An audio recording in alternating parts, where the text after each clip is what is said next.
That night, in that crowded New York restaurant, my daughter hung her head as tears fell onto the white tablecloth. And I understood that there are silences that kill. My name is Nerissa Caldwell. I am 58 years old, a mother, a former wife, and for a long time I believed that maintaining family peace was the most important thing in the world. But that night, something broke inside me. It all started with a reservation, a family dinner to celebrate my grandson's birthday. One of those fancy downtown restaurants with linen tablecloths and lit candles on every table.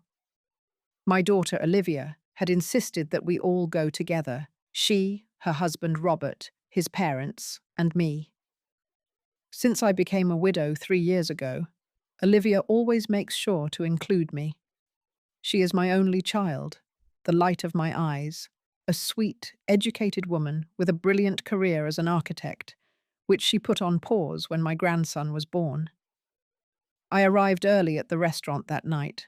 I was wearing a navy blue dress that my late husband gave me on our last anniversary. In my purse, a handkerchief embroidered with my mother's initials. I always carry it with me. It's my connection to the women who came before me, the women who also learned to keep quiet. Olivia arrived shortly after. I saw her walk in arm with Robert, and something about her face unsettled me. She was smiling, yes, but it was that tight smile a mother recognizes from a mile away. She wore a long-sleeved sweater despite the May heat. "Mum," she greeted me with a kiss on the cheek. Her lips were trembling. "Honey, are you all right?" "Of course, Mum. Just tired." Robert greeted me with that cold cordiality that I had always found strange. A handsome man, from a good family, a successful engineer, the kind of son-in-law any mother would approve of. Or so I thought. Robert's parents arrived. Mr. Armstrong, a heavy-set man in his late 60s, with a gravelly voice and abrupt manners. Mrs. Susan, quiet, always 2 steps behind her husband, her gaze lost somewhere undefined. We sat down and ordered dinner. Everything was proceeding normally until Olivia made a mistake. A mistake so small, so insignificant, it shouldn't even be called that. She ordered red wine instead of white. "Olivia," Robert said, with that controlled voice that chills the blood, "you know perfectly well that I ordered fish.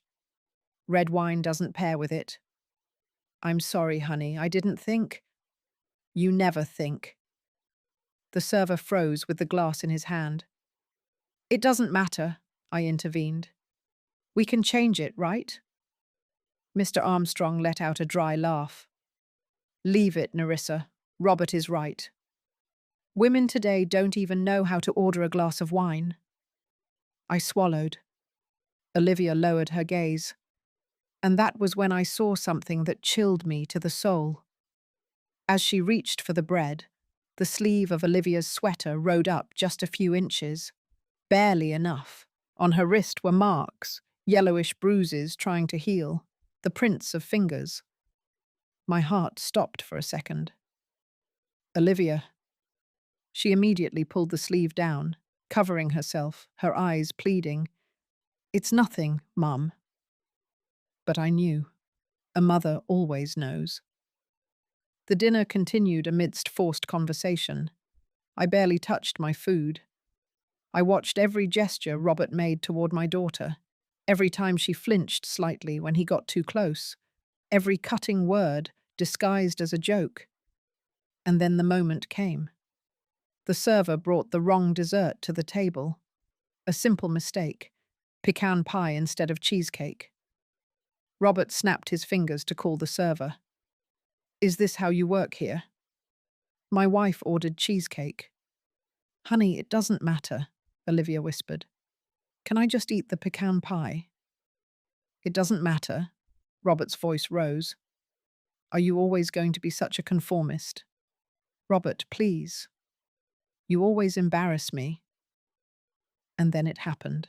In a swift, brutal movement, Robert reached out and grabbed Olivia by the hair. He yanked her head back hard.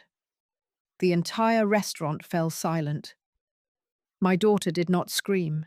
She only let out a muffled sob as tears began to roll down her cheeks. And in that terrifying silence, Mr. Armstrong's voice rang out, loud, clear, clapping. "That's how it's done, son. That's how it's done. She needs to know her place." Olivia hung her head. Her shoulders were trembling. Mrs. Susan stared at her plate as if nothing was happening. And I felt something inside me shatter, something that had been cracking for years, as I watched my daughter become smaller, quieter, and more absent. My hands trembled on the table, my blood turned to ice. And then I did something. I stood up.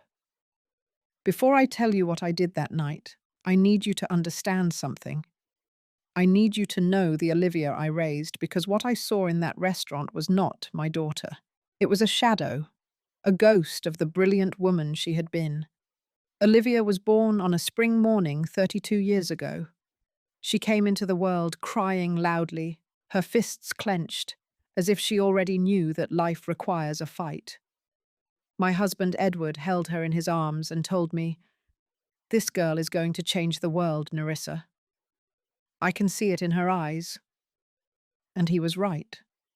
Olivia was always a curious, intelligent, persistent child, the kind who takes apart toys to understand how they work, the kind who asks 1,000 questions and is not satisfied with vague answers.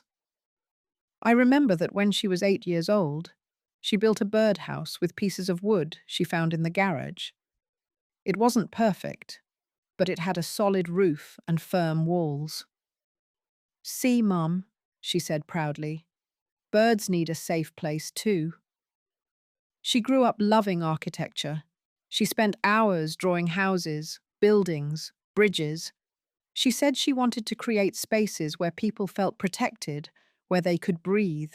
She studied on scholarships, graduated with honors, got a job at one of the most prestigious firms in the city, earned her own money, had her own apartment, her own life. She was independent. She was happy. She was free. And then she met Robert. At first, everything seemed perfect. He was attentive, thoughtful, polite. He arrived with flowers, took her out to dinner at fancy restaurants, sent her sweet texts during the day. My daughter glowed when she talked about him. "Mum, I think he's the one," she told me one afternoon while we were having coffee in my kitchen. I looked at her bright eyes and smiled. "If you're happy, honey, I'm happy." The wedding was beautiful. A garden full of white roses, a lace dress that Olivia had designed herself, soft music, promises of eternal love. Edward had already passed away by then, but I felt his presence there. I walked my daughter down the aisle and placed her hand in Robert's. "Take care of her," I told him. "With my life," he replied, smiling. The first few months were good, or so it seemed. Olivia kept working, although Robert insisted it wasn't necessary. "I earn enough for both of us," he would say. "You can stay home and relax." "But I like my job," she would reply. "Don't you like being with me?" Small phrases, small comments, nothing that seemed alarming at the time. But the seeds of control were already planted. When Olivia got pregnant, everything changed. Robert insisted she quit her job. "It's dangerous for the baby," he argued. "Too much stress, too many hours on your feet. You need to rest." Olivia hesitated. She loved her career, but she also loved the baby growing inside her. "Maybe just for a while," she told me, seeking my approval. "I can go back after the delivery." "Whatever you decide, honey, but don't let anyone decide for you." She smiled, but something in that smile was no longer the same. My grandson was born one early morning in December, a beautiful, healthy baby with his mother's dark eyes. Olivia named him Matthew, after my father. Robert was ecstatic. He organized a huge party to introduce the baby. He invited all his family, his friends, his work colleagues. Olivia looked tired. She had a difficult delivery. She was still recovering, but Robert wanted to celebrate. "Just a couple of hours," he told her. "It's important to me." She agreed. She always agreed. I went to that party. I watched my daughter move among the guests with Matthew in her arms, smiling politely, answering the same questions over and over. "How's the baby? Is he sleeping well? Are you breastfeeding?" Robert didn't hold his son once that afternoon. He was busy toasting with his friends, telling jokes, receiving congratulations. And I saw something in Olivia's eyes I had never seen before. Exhaustion. But not the exhaustion of the body, the exhaustion of the soul. The weeks passed. The months. Olivia did not go back to work. Robert said that Matthew needed her at home, that a mother shouldn't leave her child with strangers, that she had studied so much, worked so hard, that she deserved to rest. "Besides," he would add, "I earn enough. You don't need to work." Olivia stopped mentioning her work. She stopped drawing. She stopped talking about her dreams. When I visited her, she was always cleaning something, cooking, organizing, taking care of Matthew. The house was spotless, too spotless. "How are you, honey?" I would ask. "Fine, Mum. Everything is fine." But I knew it wasn't. A mother always knows. I started noticing small things. How Olivia anxiously checked her phone every time it rang. How she tensed up when she heard Robert's car arrive. How she constantly apologized for everything. "I'm sorry, Mum. The house is messy. I'm sorry I didn't make enough food. I'm sorry Matthew's crying. I'm sorry, I'm sorry, I'm sorry."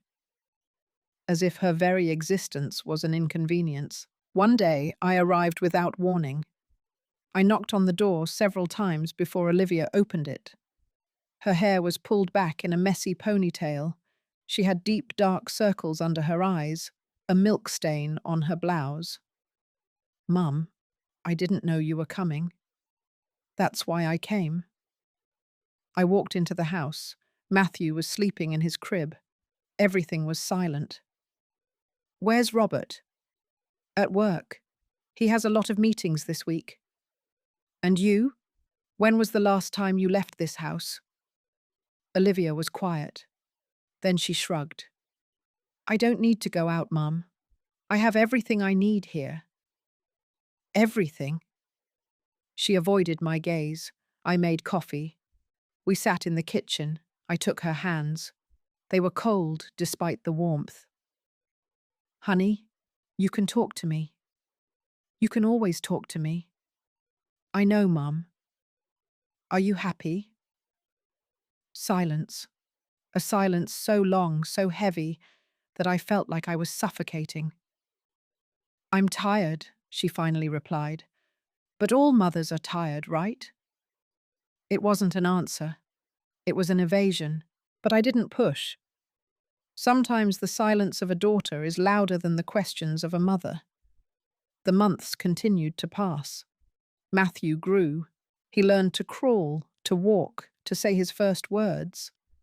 Olivia dedicated herself to him completely, too completely, as if he was the only thing she had left. Robert worked more and more hours, or so he said. He came home late, left early. He travelled constantly for business. Olivia didn't complain. She never complained. "It's his job, Mum. He has a lot of responsibilities." I watched my daughter fade away, stop laughing, stop dreaming, stop being Olivia. And I didn't know what to do. Because when a daughter smiles and says she's fine, a mother wants to believe her. She needs to believe her. Even if deep down, she knows the truth. One afternoon, while I was watching Matthew so Olivia could rest, I found something. I was looking for a bib in the kitchen drawer when I saw an envelope hidden among the placemats. I shouldn't have opened it, but I did. Inside were photographs. Photographs that Olivia had taken of her own arms, her wrists, her neck. Bruises, marks, evidence. My world stopped. I felt the floor open beneath my feet. I put the envelope back exactly where I had found it. I finished watching Matthew. I waited for Olivia to wake up from her nap. When she came downstairs, I looked her in the eyes. "Honey, I need you to tell me the truth." She turned pale. "What are you talking about, Mum?" "You know what I'm talking about." Her eyes filled with tears. She shook her head. "It's not what you think." "Then what is it?" "Robert's under a lot of stress. Work, responsibilities, pressure. Sometimes he loses control." "But he loves me, Mum. He loves me." "Love doesn't hurt, Olivia. All marriages have problems. These aren't problems. This is violence." She hugged herself, as if protecting herself from my words. "I can't leave him, Mum. I have a son, a family. What are people going to say? What will his family think? And what about you? What about your life?" "My life is my family." I broke down. I knelt in front of her and took her hands in mine. "Honey, please, come home with me, you and Matthew, just for a while, to think clearly." "I can't, Mum. Robert needs me. He's going to change. He promised me."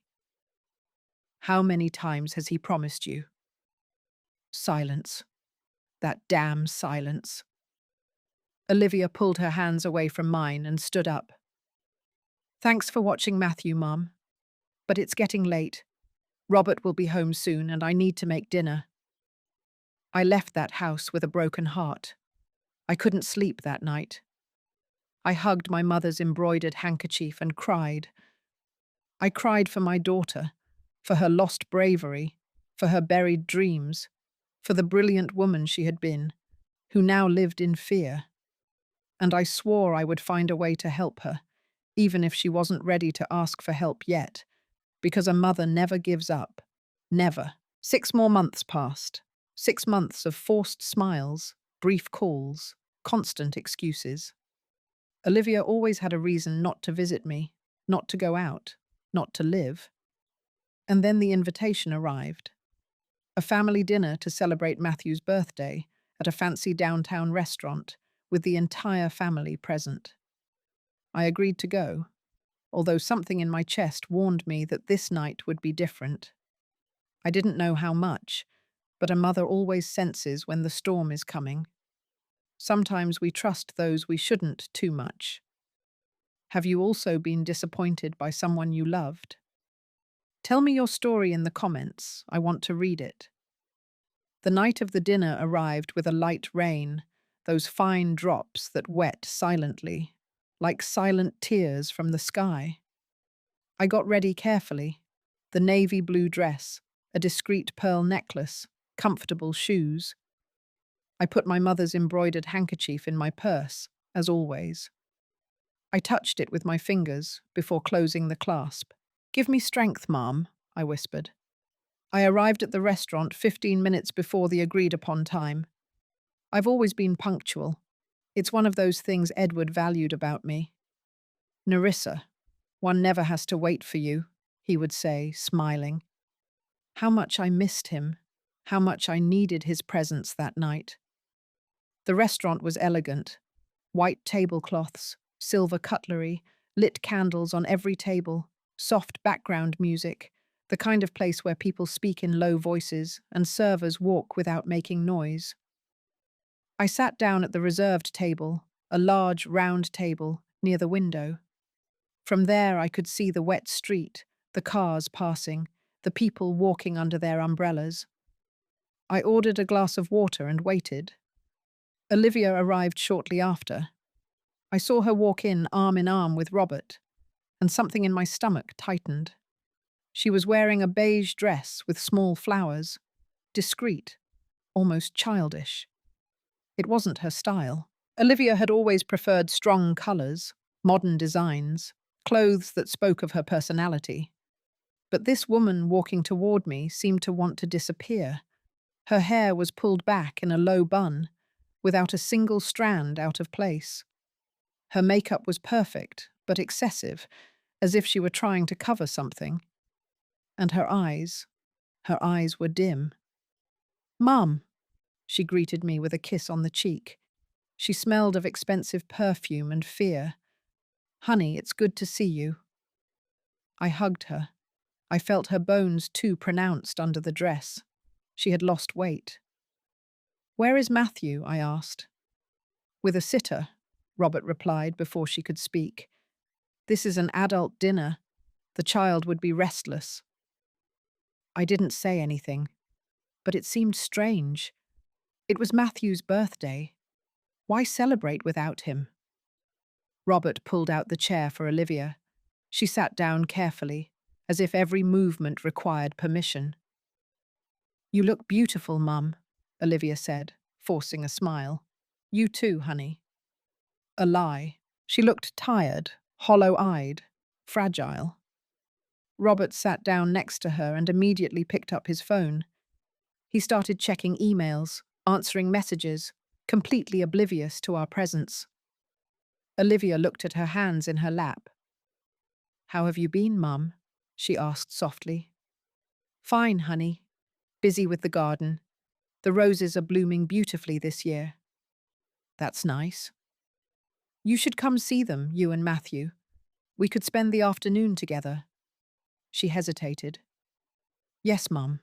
Soon, soon." That word that never comes. "And you? How are you?" "Fine. Busy with the house, with Matthew."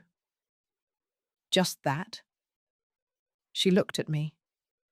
For a second, just 1 second, I saw something in her eyes. A silent plea, a choked cry. But then Robert looked up from his phone. "Olivia is perfectly fine, Nerissa. She has everything she needs. A beautiful house, a healthy son, a husband who works hard to give her a good life." "I don't doubt that, Robert." He smiled, but the smile didn't reach his eyes. Robert's parents arrived. Mr. Armstrong entered the restaurant as if he owned the place. Loud voice, abrupt manners, a presence that took up more space than necessary. Mrs. Susan walked behind him, quiet, looking down, a shapeless grey dress and worn shoes. "Family!" Mr. Armstrong exclaimed, opening his arms. Robert immediately stood up and hugged his father. Olivia stood up too, but kept to the side, waiting. "Olivia," Mr. Armstrong said, looking her up and down, "thinner every day. Isn't my son feeding you?"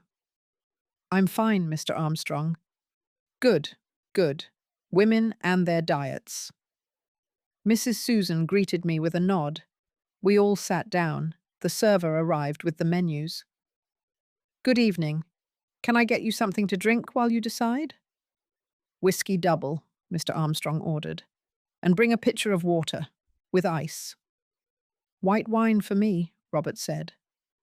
"White wine for me too," I added. The server looked at Olivia. "And for you, ma'am?" Olivia hesitated. She looked at the menu. Then she looked at Robert. "White wine too?" she asked, as if asking for permission. He didn't even look at her. "Whatever you want." She took a breath. "Red wine, please." And there it was. That moment so small, so insignificant, so absurdly trivial. Robert looked up from his phone. Slowly, like a predator who has just spotted movement. "Red wine?" Olivia blinked. "Yes, why?" "I'm ordering fish. Red wine doesn't pair with fish." "Oh, I'm sorry, I didn't think about that. Can I change it?" "You never think." The words fell like stones onto the table. The server froze, notebook in hand, unsure what to do. I intervened. It doesn't matter. Olivia can order whatever she wants, right? We're not taking a sommelier exam. I tried to sound light, casual, but my voice came out tight. Mr. Armstrong let out a dry laugh. Leave it, Nerissa. Robert is right. Women today don't even know how to order a glass of wine. In my day, wives would first ask what their husband was ordering before requesting anything. Mrs. Susan lowered her gaze to her lap. Olivia shrunk in her chair. I'm sorry, she whispered. I'll switch to white wine. Honey, you don't have to. White wine is fine, Mum. The server quickly wrote it down and backed away as if escaping a fire. I stayed quiet. I swallowed. I felt my mother's handkerchief in my purse, like an anchor. The conversation continued. Mr. Armstrong talked about politics, business, how much he had achieved in his life. Robert nodded, commented, laughed at the appropriate times. Mrs. Susan ate in silence. Olivia pushed the food around on her plate without taking a bite. I watched. I watched every detail. How Olivia kept her hands on the table, visible, as if she needed to prove she wasn't doing anything wrong. How she flinched every time Robert spoke loudly. How she constantly checked her phone, anxiously. And then I saw it. As she reached out for the bread basket, the long sleeve of her dress went up just a few inches, barely enough. On her wrist were marks, bruises in different stages of healing, some yellowish, others greenish, some still purple, clear, unmistakable finger marks. My blood froze. Olivia, she noticed my gaze.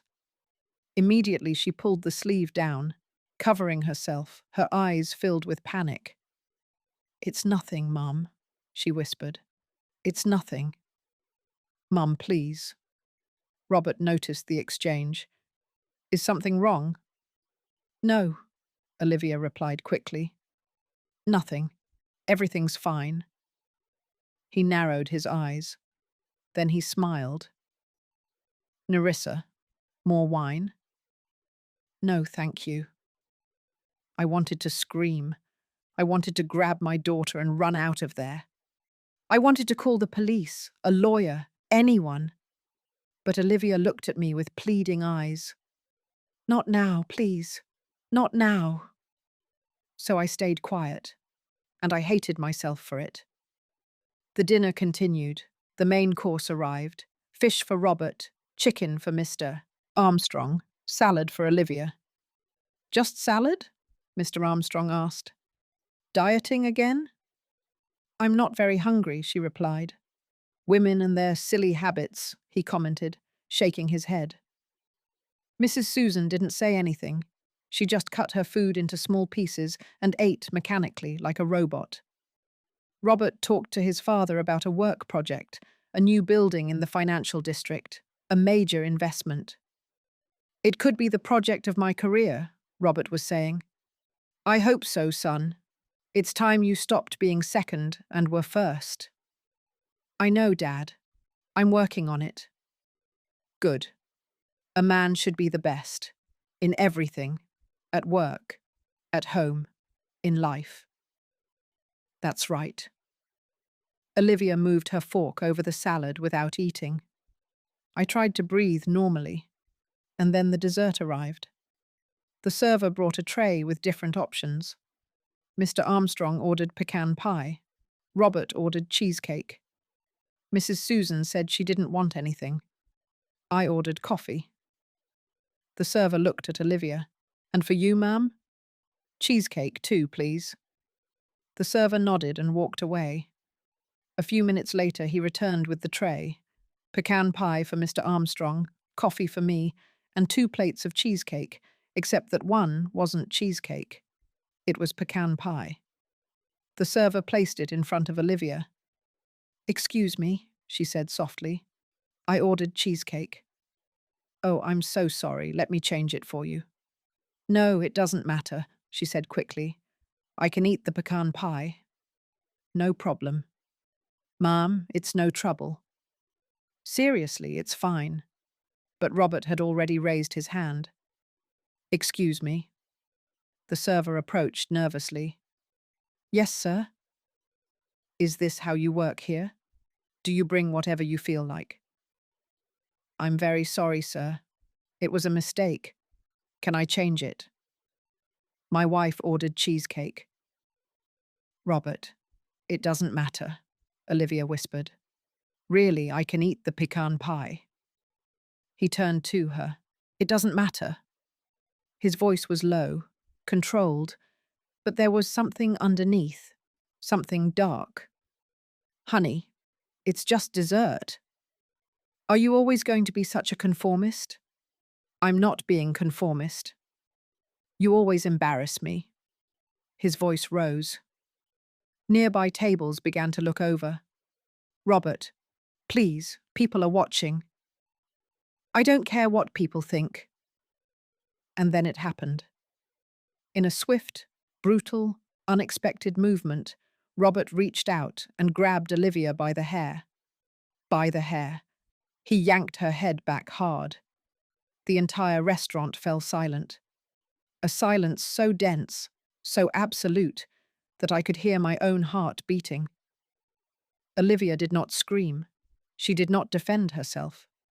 She only let out a muffled sob, a sound that came from the deepest part of her soul, as tears began to roll down her cheeks. Her hands clung to the table, trembling. Her neck was twisted at an unnatural angle, and no one moved. The server froze. The diners looked, but no one intervened. Mrs. T. Susan looked down at her plate as if nothing was happening. And in that terrifying silence, in that moment frozen in time, a voice rang out, loud, clear, clapping. Mr. Armstrong, that's how it's done, son, he shouted, hitting the table with an open palm. That's how it's done. She needs to know her place. A woman who doesn't respect her husband needs to be taught. Well done.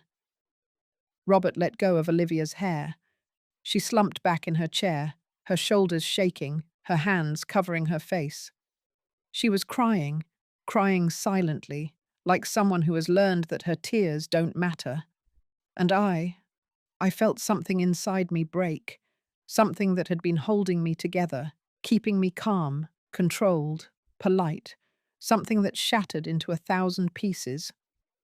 My hands trembled on the table.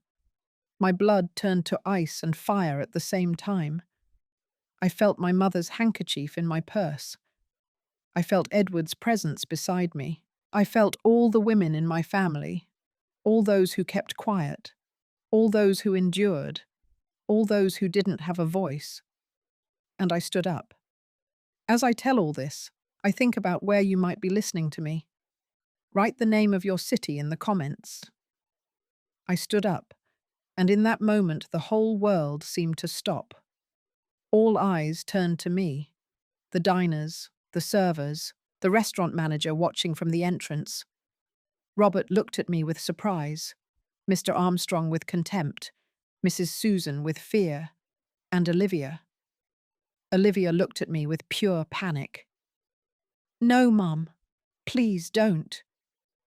I could read her thoughts as if she were screaming them, but there was something stronger than my daughter's fear. There was something that had been growing inside me for years. Since the first time I noticed the change in her eyes, since the first excuse, since the first bruise she tried to hide. Years of silence, years of ignored signs, years of believing it wasn't my place to intervene. But that night, the silence ended. I extended my hand toward Olivia. Honey, stand up. My voice came out firm, firmer than I felt inside. Olivia shook her head, tears streaming down her cheeks. Mom, no. Stand up. Nerissa, Robert intervened, with that controlled voice that was scarier than shouting. I think you're misunderstanding the situation. Misunderstanding? It was a moment of tension, nothing more. Olivia knows that sometimes I get nervous. It's work stress. She understands. I looked at my daughter. She nodded. She nodded her head like a broken puppet. It's true, Mum. It was just, it was a difficult moment. Robert has a lot of pressure at work. I understand. You understand? Yes. You understand him pulling your hair in public. Mom, please. You understand him humiliating you in front of all these people. He didn't humiliate me. Olivia. My voice cracked. The entire restaurant was watching us. Mr. Armstrong wiped his mouth with his napkin and stood up too. Nerissa, I think it's better if you calm down. You're making a scene. This is a family matter between husband and wife. We don't need your drama. Drama? Yes. Women of your generation always exaggerate everything. A little discipline never hurt anyone. Look at my Susan. 50 years of marriage and never a problem, because she knows her place. I looked at Mrs. Susan. She was still sitting, motionless, her gaze lost somewhere on the tablecloth. 50 years. 50 years, bars of silence. And suddenly I understood everything. I understood why Robert was the way he was. I understood where that cruelty disguised as politeness came from.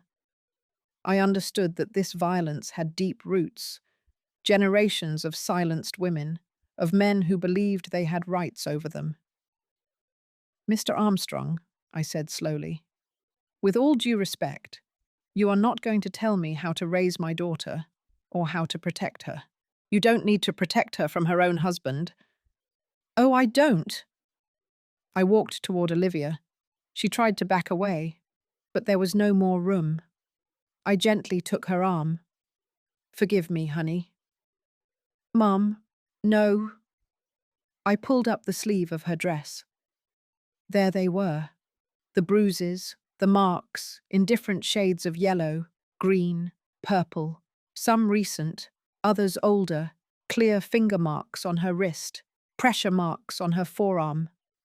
I held them up so everyone could see. This, I said loudly, so every person in that restaurant could hear me. This is not work stress. This is not a moment of tension. This is not discipline. My voice was trembling, but I didn't stop. This is violence, this is abuse, and this will never be kept silent again. Olivia tried to pull her arm free, sobbing. Mom, please, you're embarrassing me. I'm embarrassing you? The words hurt more than anything. Robert stood up abruptly, knocking his chair backward. That's enough. We're leaving. No, I said firmly. Olivia is leaving with me. Olivia is my wife. She goes where I say. Olivia is my daughter, and she is not going anywhere where she is in danger. Danger?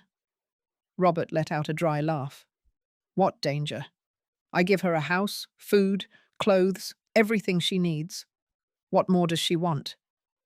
Respect, dignity, safety. I have her in a $500,000 house. That's enough respect.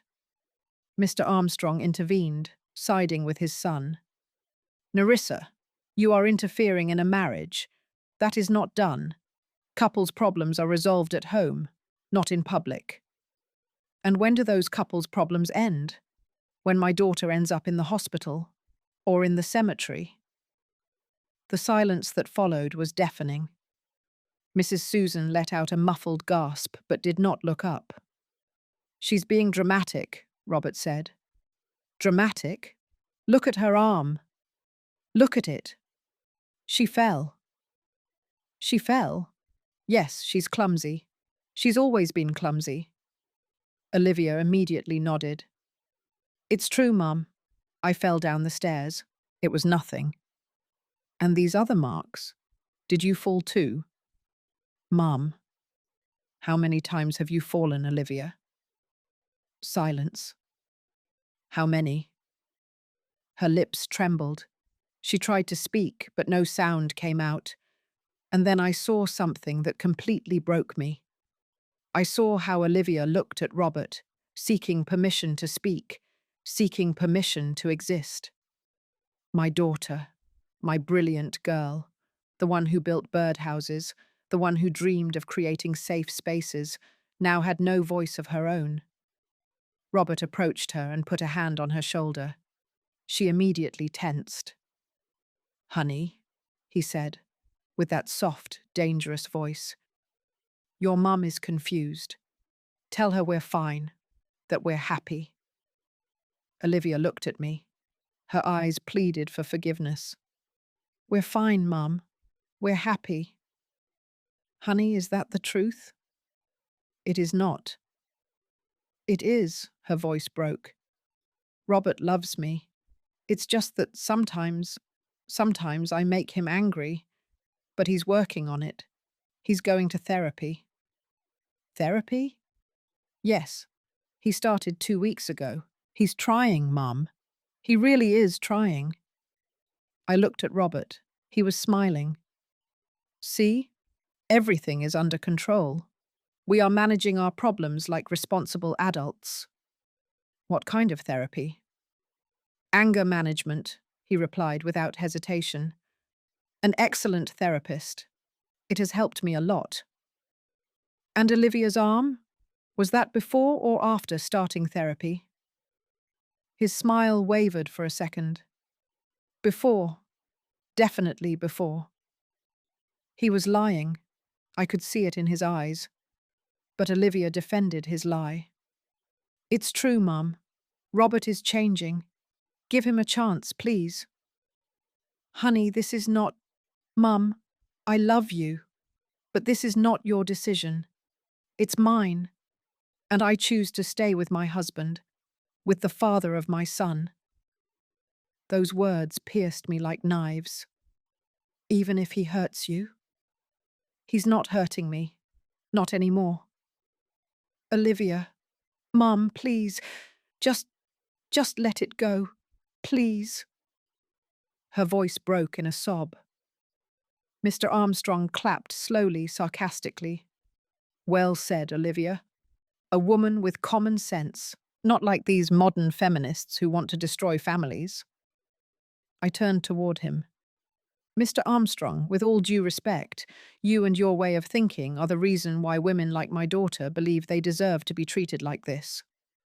"Treated how? With a roof over her head? With food on the table?" "With violence. With contempt. With control." "That's not violence, that's marriage. Couples fight. That's how it's always been." "No, that's not how it has to be." "Well, in my house for 50 years, it has worked perfectly." I looked at Mrs. Susan again. She was still motionless, but I saw something in her eyes, something that wasn't peace. It was resignation. It was death in life. 50 years. And suddenly I knew I couldn't save Mrs. Susan. It was too late for her. But it wasn't too late for Olivia. I turned to my daughter. I took her hands in mine. "Honey, listen to me. Listen closely." She was crying silently. "I know you're afraid. I know you think you can't get out of this, that you don't have options, that no one will understand you. Mum, but you do. You have options. You have a house with me. You have your profession. You have your life ahead of you. I have a son. And that's exactly why. What do you want Matthew to learn? That this is how a woman is treated? That this is how his mother is treated?" She turned pale. "Robert would never touch Matthew." "I'm not talking about that. I'm talking about what he's learning by watching you suffer." "I'm not suffering." "Yes, you are. I see it in your eyes. I see it in how you've stopped laughing, in how you've stopped dreaming." "Dreams are for girls, Mum. I'm a married woman, a mother. I have responsibilities." "And one of those responsibilities is to endure abuse?" "It's not abuse." "Yes, it is." My voice resonated throughout the restaurant. Olivia flinched. and I knew I had lost her, at least for now. Robert stepped between us. I think that's enough for today, Nerissa. Thank you for coming to dinner. But now Olivia and I are going home, with our son, our family. Robert, our family. Every word was a threat. Olivia stood up. She avoided my gaze. She picked up her purse with trembling hands. I'm sorry, Mum. I didn't mean for this to happen. Honey, please, I'll call you tomorrow. Olivia. But she was already walking toward the exit, following Robert like a shadow. Mr. Armstrong left money on the table. A shame you ruined a family night, Nerissa, but that's how meddling mothers-in-law are. They never know when to shut up. He left without waiting for a response. Mrs. Susan slowly stood up. For a moment our eyes met. I saw 50 years of pain in her eyes, 50 years of silence, 50 years of unanswered questions. What if... She opened her mouth as if she were going to say something, but no words came out. She just turned and followed her husband. I was left alone at that table, with the half-eaten plates, the empty glasses, the candles burning down. The server approached timidly. Mum, are you all right? I didn't answer. I couldn't. I felt like I had just lost my daughter, that I had done everything wrong, that my intervention had only made things worse. I paid the check. I left a tip. I left the restaurant. The rain had stopped. The air smelled of wet earth and something I couldn't name. Disappointment, perhaps, or fear.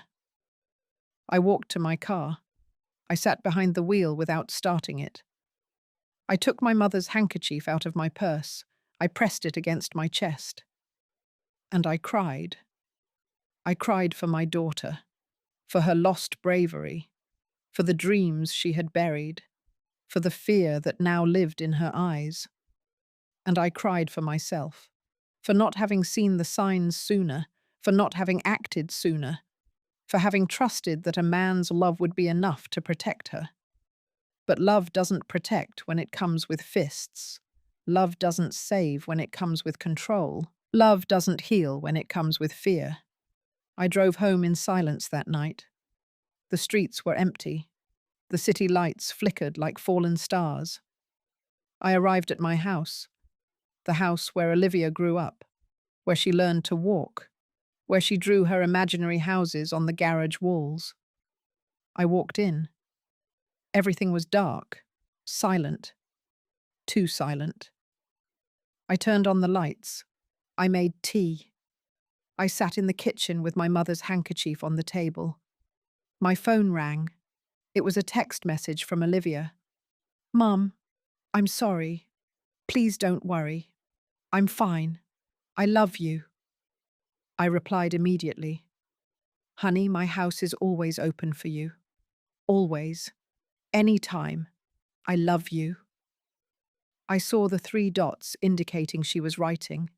Then they disappeared. There was no answer. I didn't sleep that night. I stayed awake, staring at the ceiling, wondering what else I could do, how I could save my daughter when she didn't want to be saved, how I could make her understand that she deserved more, that she deserved true love, that she deserved peace, that she deserved to live without fear. But victims of violence don't see what we see. They see hope where there is danger. They see love where there is manipulation. They see a future where there are only repeated cycles. And sometimes, as much as we want to save them, they have to hit rock bottom before they can climb up. They have to touch the deepest pain before they find the strength to leave. That night, looking at the shadows on my ceiling, I knew the road would be long, that there would be more dinners, more lies, more bruises hidden under long sleeves. But I also knew something else. I knew I wouldn't give up, that I would still be there, that I would wait. Because a mother doesn't abandon. Never. And when my daughter was ready to ask for help, I would be there, with open arms, with a safe house, with the love that never comes with conditions. The phone vibrated again. Another text from Olivia. Mum, please don't call the police. Please. It would only make things worse. Trust me, Robert is better. I promise. My hands trembled over the phone. Call the police? Force her out? Or wait? Trust that she would find her way, I replied. I won't call anyone without your permission, but I need you to promise me something. I need you to call me every day, just so I know you're okay. Can you do that for me? The three dots appeared again. This time they didn't disappear. Okay, Mum. I'll call you. I promise. I closed my eyes. It wasn't enough. But it was something. A thin thread that kept us connected. A thread that I wouldn't let go of for anything in the world. Even if I had to wait years. Even if I had to watch my daughter suffer. Even if I had to bite my tongue 1,000 more times. I wouldn't let go. Because that's what mothers do. They hold the thread, even when everything else breaks. I still wonder if I did the right thing. And you? What would you have done in my place? The days that followed were the longest of my life. Every morning I woke up with a tight heart, checking my phone immediately, waiting for Olivia's message. Sometimes it came early, at 7 o'clock in the morning. Good morning, Mum. All good. I love you. Other times it came late, at 11 o'clock, at 12 o'clock in the afternoon. And I spent those hours in agony, imagining the worst. Was she okay? Had he hurt her again? Had he crossed that line from which there is no turning back? The messages were always short, dry, lifeless, as if she were writing them with Robert looking over her shoulder. And she probably was. I tried calling her several times, but she never answered. Just text messages. Sorry, Mum. Matthew's crying. I'll text you later. Sorry, Mum. I'm busy with the house. Talk later. Sorry, Mum. Robert and I have plans. I'll call you tomorrow. There was always a reason. There was always an excuse. And I knew they weren't hers. 2 weeks passed. 2 weeks of cold messages and unanswered calls. 2 weeks of sleepless nights. Hugging my mother's handkerchief, wondering what to do. I consulted with a lawyer specializing in domestic violence. A woman named Patricia, with tired eyes and firm hands. Is your daughter willing to press charges? She asked me. No. Do you have evidence? Photographs? Messages? Witnesses? The marks on her body, the scene at the restaurant. There must be people who saw. But is any of them willing to testify? Silence. Nerissa, Patricia said in a soft but direct voice. I understand your pain. Believe me, I've seen hundreds of cases like this. But without your daughter's cooperation, legally you can't do much. Then what? Do I wait for her to end up in the hospital? Or worse? No. You wait until she's ready. In the meantime, you maintain communication. You let her know she has options, that she has support. And when she decides to leave, and believe me, that day will come, you will be there to welcome her. And if that day never comes? Patricia looked at me with a mixture of compassion and realism. Sometimes it does, sometimes it doesn't. But if you pressure her too much, you push her further away. The control he exerts over her is psychological. She needs to feel that she has power over her own decision, even if that decision is to stay. How can I stand by and do nothing? You don't stand by and do nothing. You prepare. Document everything. Save the messages. If you see new marks, photograph them. Look for witnesses. And above all, stay close. because when she decides to leave, it will probably be fast, and she will need you to be ready.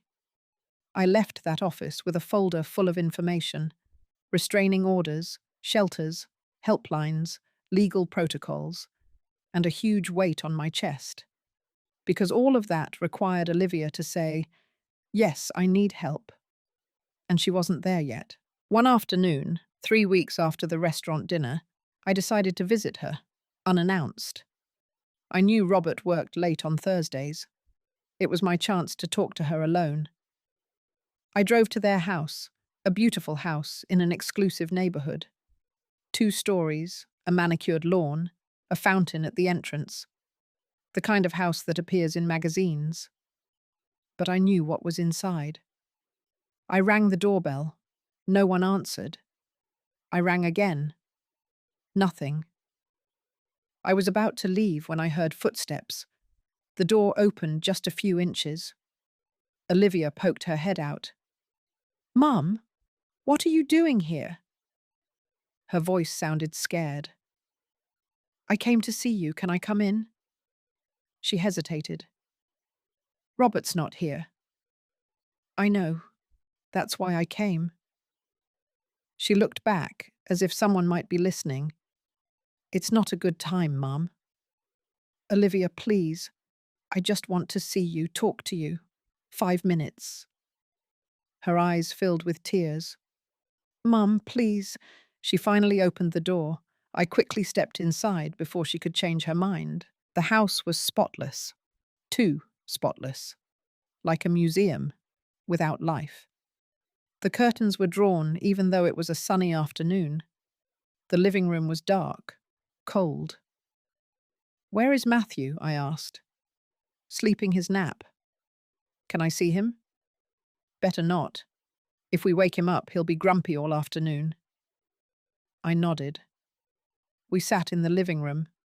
She was on the edge of the sofa, hands in her lap, tense. "How have you been?" I asked. "Fine." "Really?"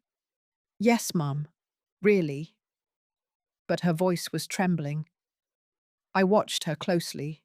She was wearing a turtleneck sweater despite the warmth, long pants, her hair pulled back in a tight ponytail, covering herself, always covering herself.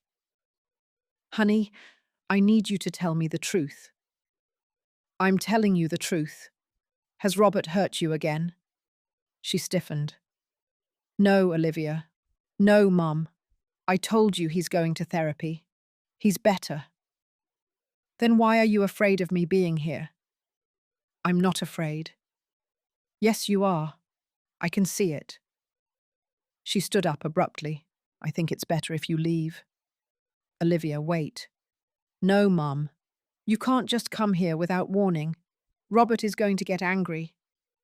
"And so what if he gets angry?" "Because I live with him." Her voice broke. "Because I have to live with him every day. And every time you do something like this, every time you interfere, it puts him in a bad mood. And I'm the one who has to deal with it." Her words hit me like punches. "Honey, I just want to help you." "Well, you're not helping me. You're making things harder." "Harder than what? Harder than living in fear?" "I don't live in fear." "You are trembling right now." She hugged herself. "Go, Mum.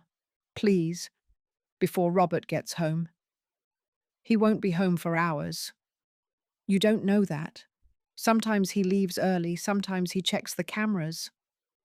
"Cameras?" She turned pale. Something had been revealed that shouldn't have been. "What cameras, Olivia?" "Nothing. Forget it." "Does he have cameras watching you?" "They're security cameras, to protect the house." "Where are they?" "Mum." "Where?" She nodded toward the corners. I saw small, discreet cameras in the living room, in the hallway. "How many are there?" "I don't know." "Several." "In the whole house?" She didn't answer. "In the bedroom too?" Silence. "My God, Olivia." "It's normal, Mum. Lots of houses have security cameras, and he checks them, sometimes, to watch you, to protect us. That's not protection. That's control. Stop, she yelled. Stop telling me what my marriage is like. You don't understand anything. Her scream woke Matthew. We heard him crying upstairs. Olivia put her hands to her face. Look what you did. You woke him up. Honey, leave. Please, just leave. She ran upstairs. I stood there, in that dark living room, looking at the cameras in the corners, small eyes watching every movement. I felt nauseous. My daughter lived in a beautiful prison, with glass walls and invisible bars, but a prison nonetheless. I heard her voice upstairs calming Matthew, that sweet voice she used with her son, the only time she sounded like the Olivia I knew. I wanted to go up, hug her, force her out of there. But Patricia's words echoed in my head. If you pressure her too much, you push her further away. So I did the hardest thing I've ever had to do in my life. I left. I walked out of that house. I walked to my car. I sat behind the wheel. And I cried. I cried with rage, with helplessness, with a pain so deep it felt like it was tearing me in two. My phone rang, a text message from an unknown number. I opened it. It was a video from the security cameras at Olivia's house.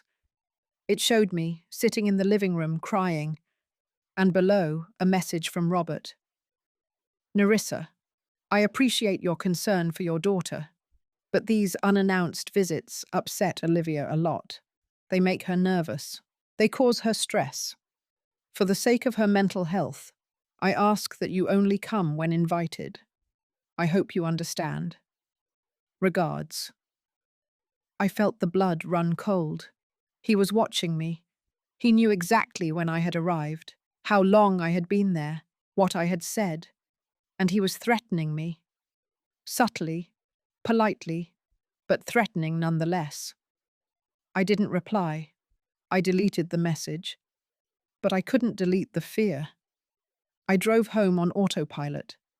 My mind was racing at 1,000 miles an hour. I arrived. I locked the door. I closed all the curtain sounds. I sat in the kitchen with my mother's handkerchief in my hands. What do I do, Mum? I whispered. What do I do when my daughter is trapped and I can't get her out? Silence was my only answer. That night I researched surveillance cameras, coercive control, technological abuse. I found articles, testimonies, stories of women who lived under 24-hour surveillance, who couldn't leave without permission, who couldn't talk to anyone without being overheard. And all the stories ended in two ways. They either managed to escape, or they ended up dead. There was no middle ground. The following days were hell. Olivia continued sending her daily messages, but now I knew that Robert probably read them before I did. I tried calling her several times. She never answered. I sent her messages asking if we could meet in a public place, at a cafe, in the park. I can't right now, Mum. Matthew's sick. I can't right now, Mum. I have things to do. I can't right now, Mum. Robert and I have couples therapy. There was always a reason. A week later, I received a call from an unknown number. I answered with a racing heart. Hello? Nerissa Caldwell. It was a woman's voice, young, nervous. Yes, this is she. Who is this? My name is Andrea. Well, I was Matthew's sitter. My pulse shot up. Was? Yes, Robert fired me a week ago. Why? She hesitated. Because I saw something I shouldn't have seen. What did you see? I can't talk on the phone. Can we meet? I have something to show you.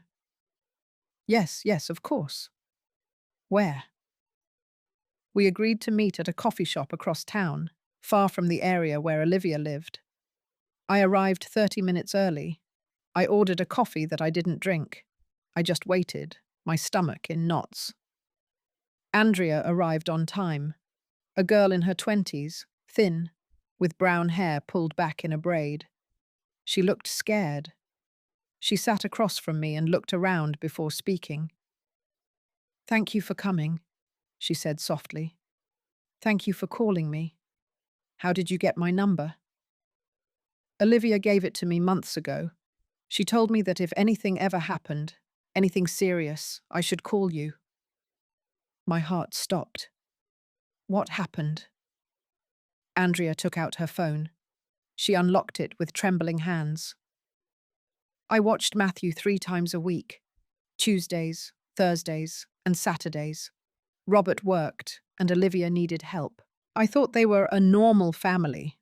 A nice house, well paid, nothing strange. Until when? Until 2 weeks ago. I arrived early on a Thursday. I rang the doorbell, but no one opened. I had an emergency key, so I went in. I heard voices upstairs, shouting." Her voice cracked. It was Robert, yelling at Olivia. Horrible things. Telling her she was useless, that she was good for nothing, that any other woman would do a better job than her. And Olivia? She was crying, asking for forgiveness, over and over.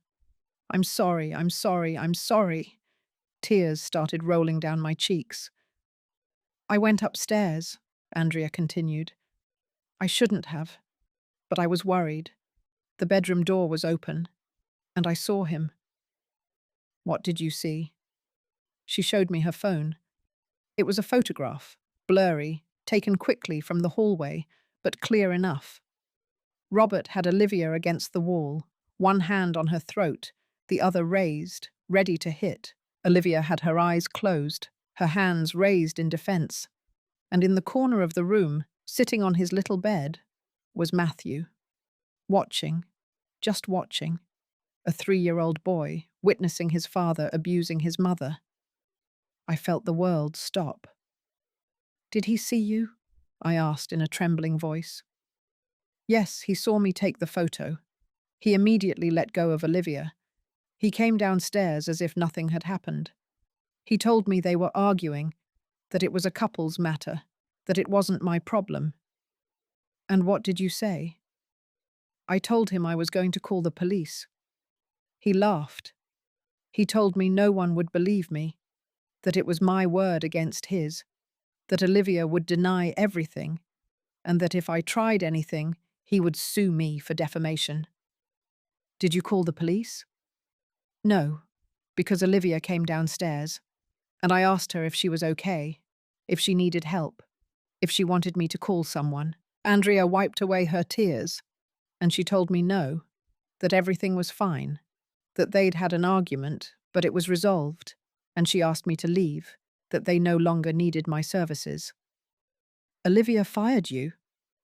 "No, it was Robert, but she didn't say anything. She just stood there, with red marks on her neck, telling me that everything was fine." Andrea slid her phone toward me. "This photo is yours. Do what you have to do with it. I tried to help, but I can't do any more." I took the phone with trembling hands. I looked at the image again.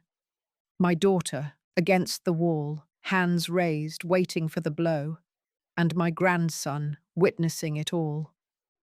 Can I send this photo to myself? Yes, that's why I brought it. I sent the image to my phone.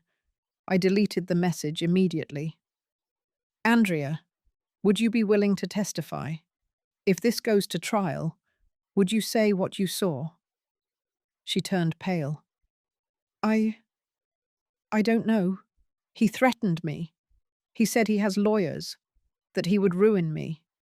"I understand, but if necessary, would you consider it?" She nodded slowly. "If it helps Olivia, yes, I would." "Thank you. Thank you for calling me, for trusting me. Olivia is a good woman. She doesn't deserve this. No one does." Andrea stood up to leave, but before she did, She turned around. One more thing. Matthew has started having nightmares. Olivia told me he wakes up crying every night, screaming, saying he's scared. Scared of what? Of Daddy? Those two words broke me. Andrea left. I stayed sitting in that coffee shop, looking at the photograph on my phone, the evidence I needed, the proof that these weren't just couples' fights. This was systematic violence, this was abuse, and now it was affecting my grandson. I called Patricia, the lawyer. I have evidence, I told her without preamble. What kind of evidence? A photograph of Robert assaulting Olivia and a witness willing to testify. That changes things. Does Olivia know you have this? No. Nerissa, you need to tell her. She has to agree to use it. And if she doesn't agree, then we still can't do anything. The victim has to want to leave. But my grandson... I know, but legally, without the mother's cooperation, it's very difficult to intervene. I hung up frustrated. I couldn't sleep that night. I stayed looking at the photograph on my phone, over and over, until I memorized it, until it was etched in my mind forever. My daughter, waiting to be hit, and me still unable to do anything. 3 days passed since my meeting with Andrea. 3 days in which the photograph burned in my phone like a radioactive secret. 3 days in which every time I closed my eyes, I saw my daughter against that wall, and my grandson watching, learning, normalizing. Olivia's messages still arrived punctually every morning. Good morning, Mum. All good? But now I knew the truth behind those words. I knew what all good meant in her world. It meant surviving another day. It meant not provoking. It meant making herself small, invisible, harmless. On Friday afternoon, my phone rang. It was Olivia. For the first time in weeks, she was calling me. I answered before the second ring. Honey? Mum? Her voice sounded strange, tense but controlled. Can you come over tomorrow? Robert wants to talk to you. My stomach clenched. Robert wants to talk to me? Yes. He thinks we should clear things up, that there have been misunderstandings. He wants us to have a civilized conversation. And you? Do you want me to go? Silence. Olivia, do you want me to go, or is he forcing you to call me? Mom, please, just come. Please. There was something in her voice, something that made my skin crawl. Are you okay? Yes, just come tomorrow, at 10 o'clock in the morning. Can you? Yes, I'll be there. Thank you, Mum. I love you. She hung up before I could respond. I stared at the phone, with a bad feeling growing in my chest. Why did Robert want to see me? Did he know about the photograph? Did he know about Andrea? Or was it something else? I called Patricia. Nerissa, don't go alone, she warned me. If you go, take someone with you, and keep your phone on, recording if possible. Do you think it could be dangerous? I think a man who assaults his wife and then convinces her it was her fault is capable of anything. Be careful. That night, I prepared everything. I checked that my phone was fully charged. I downloaded an application to discreetly record audio. I gave my friend Carmen Olivia's address and told her to call me at 11 o'clock in the morning without fail. If I don't answer, I told her, call the police. Nerissa, you're scaring me. Just do it, Carmen, please. I slept little. I dreamed of Olivia as a child, building her birdhouse. Birds need a safe place too, she would say in the dream. But when I looked inside the birdhouse, it was empty. The birds had left or had never arrived. Saturday dawned cloudy, grey, as if the sky itself anticipated what was to come. I dressed carefully, comfortable but dignified clothes. I put my mother's handkerchief in my purse. I checked that my phone was working and drove to Olivia's house. I arrived at exactly 10 o'clock. The lawn was spotless as always, the flowers perfectly aligned, the grass freshly cut, everything so orderly, so controlled, like my daughter's life. I rang the doorbell. Robert opened the door. He was wearing an immaculate white shirt, dress pants, an educated smile that didn't reach his eyes. "Nerissa, thank you for coming. Please come in." His courtesy put me on edge. I walked in. The house was dim again, curtains closed, lights low. Olivia was sitting in the living room, wearing a grey turtleneck sweater and black pants, her hair pulled back, no makeup. She looked like a ghost. "Hello, Mum," she said without standing up. "Honey." I sat across from her. Robert sat down next to her, too close, with a possessive hand on the back of the sofa, behind Olivia's shoulders. "Where is Matthew?" I asked. "With my parents," Robert replied. "We thought it was better to have this conversation without distractions." I nodded slowly. I discreetly activated the recording on my phone inside my purse. "All right," Robert said, crossing his legs with a studied calm. "Nerissa, we called you because I think there has been a series of misunderstandings between us." "Misunderstandings?" "Yes. I know what you saw at the restaurant worried you, and I understand why. From the outside, it might have looked bad, but appearances are deceiving." It didn't look like an appearance. It looked like violence. It was an unfortunate moment. I was under a lot of stress.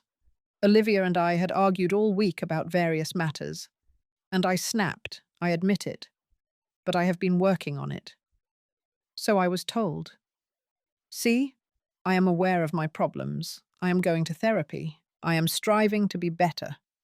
But I need you to give me space, to trust that we can resolve our problems without external interference." "External interference?" "Your unannounced visit 2 weeks ago upset Olivia a lot. It left her emotionally distraught. And when she's upset, everything in the house becomes unstable." I looked at Olivia. She kept her gaze fixed on her hands. "Honey, is that true?" She nodded without looking up. "Yes, Mum. When you came, it was difficult." "Difficult how?" "Robert got angry. We argued. It was complicated." "Did he hurt you?" "Mum, answer the question, Olivia." Robert intervened, his voice firm but controlled. "Nerissa, these accusations are very serious and very unfair. I would never intentionally hurt Olivia. She is my wife, the mother of my son. I love her. Love doesn't leave marks. The marks you saw were from an accident." "An accident?" "Yes." Olivia slipped on the stairs, grabbed the railing, and got those bruises. "That's not true." "Yes, it is," Olivia said quickly. "I slipped. It was my fault. I was wearing socks and the floor had just been waxed." "Honey, please don't lie to me." "I'm not lying to you." Her voice cracked. Tears started to fall. Robert put a hand on her shoulder. She tensed, but didn't move. "See, Nerissa, your accusations hurt her. They make her feel like you don't trust her, that you think she's incapable of taking care of herself." "I don't think that. I think she's in danger." "Danger?" Robert let out a dry laugh. "Look around you. This house is worth over $1 million. Olivia has everything she needs: clothes, food, security. I work 60 hours a week to give her this life. Does that look like danger to you?" "Danger isn't always financial." "Then what is it? Psychological? Emotional?" "Nerissa, Olivia is fine. She's happy. She has a family. Why do you insist on creating problems where there are none?" "Because I saw the bruises. Because I saw you pull her hair. because I saw the fear in her eyes. The fear of you, of your judgments, of your interference. His words were like slaps. I looked at Olivia. Is that true? Are you afraid of me? She sobbed silently. I I just want my family to be at peace, Mum. Just that. And is it at peace? Silence. Robert stood up. He walked toward the window with his hands in his pockets. When he spoke, his voice was harsher. Nerissa, I'm going to be very clear with you. I appreciate that you love your daughter, but you are interfering in my marriage. You are causing problems, and I need you to stop. Or what? He turned around slowly. Or am I going to have to take legal measures to protect my family? Are you threatening me? I am informing you. If you continue to harass Olivia, if you continue visiting without permission, if you continue spreading rumors about me, I will file for a restraining order. A restraining order?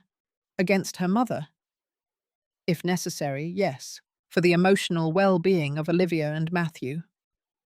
This is ridiculous. Is it?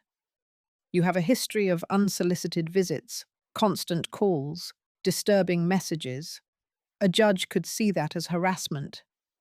I'm her mother, and I am her husband.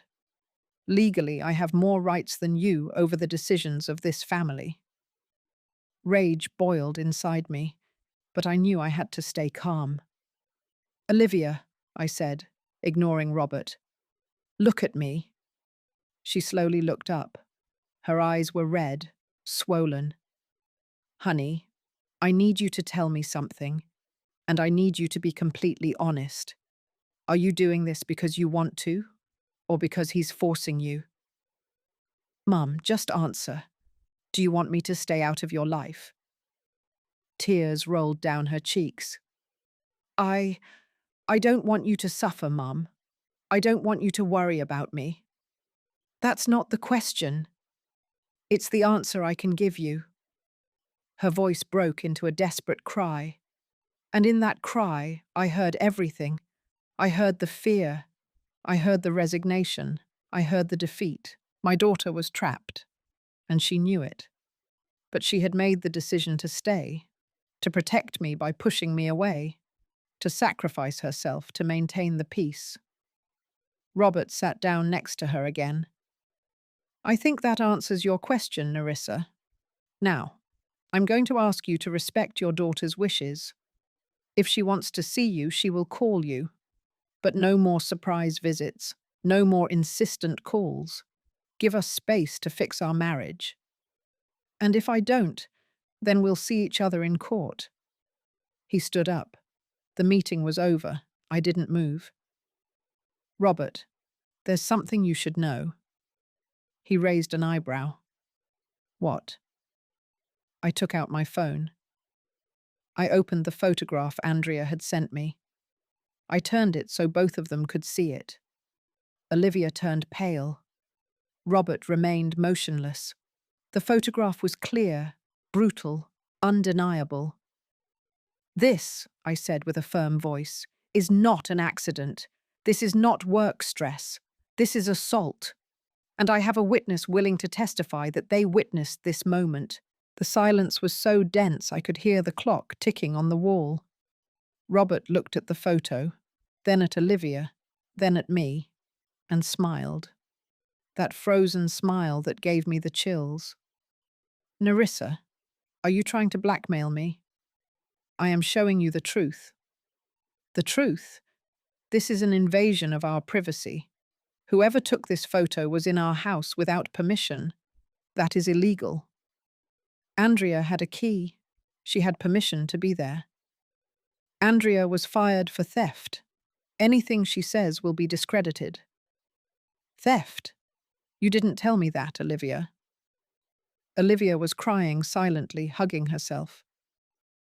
She stole money from my wallet, Robert said, and when I confronted her, she made up this ridiculous story for revenge. It's her word against mine.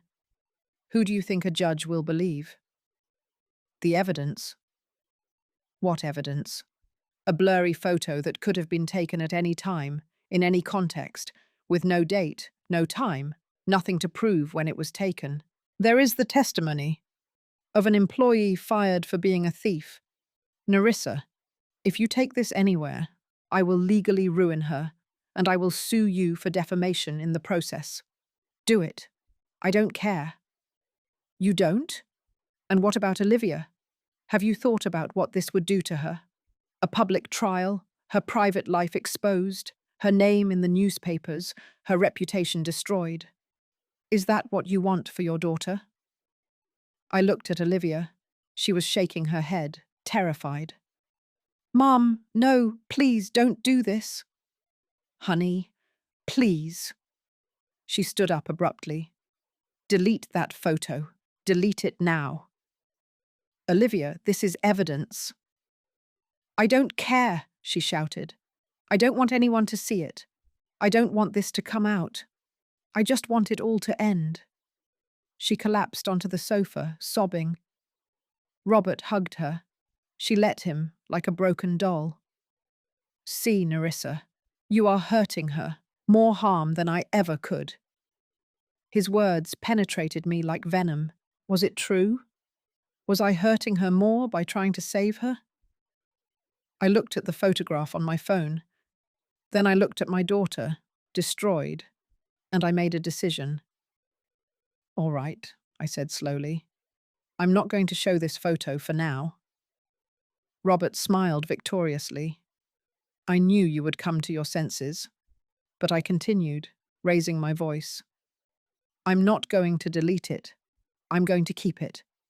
And if anything happens to Olivia, if she shows up with one more bruise, if she ends up in the hospital, if anything at all, happens to her, this photo goes straight to the police, to the media, everywhere. Do you understand? His smile vanished. That sounds like a threat. No, it's a promise. We stared at each other, two people fighting for the same woman, but with opposite intentions. He wanted to possess her. I wanted to free her. Leave, he finally said, and don't come back. If Olivia wants to see you, she will decide when and where. I stood up, put away my phone, approached Olivia, and knelt in front of her. Honey, look at me. She slowly looked up. Listen to me carefully. No matter how much time passes, no matter what he tells you, no matter what happens between us, my house will always, always be open for you. You can arrive any time, day or night, with Matthew or without him, and I will be there. Do you understand me? She nodded without speaking. I love you. Never forget that. I love you too, Mum. I hugged her. I felt her fragile bones, her trembling body, her broken soul, and I had to let her go. I had to leave her there, with him. I left that house with a broken heart. I got into my car, closed the door, and before starting the engine, I checked that the audio recording had worked. It had. Every word, every threat, every manipulation from Robert had been recorded. I didn't have the photograph as legal evidence, but I had his voice admitting that he had snapped. I had his threats. I had his pattern of control. It was something. It wasn't enough, but it was something. I drove home crying the whole way. That night, alone in my kitchen, with my mother's handkerchief on the table, I understood something. I couldn't save Olivia. Only she could save herself. I could only be ready for when she made that decision, and in the meantime, I had to trust.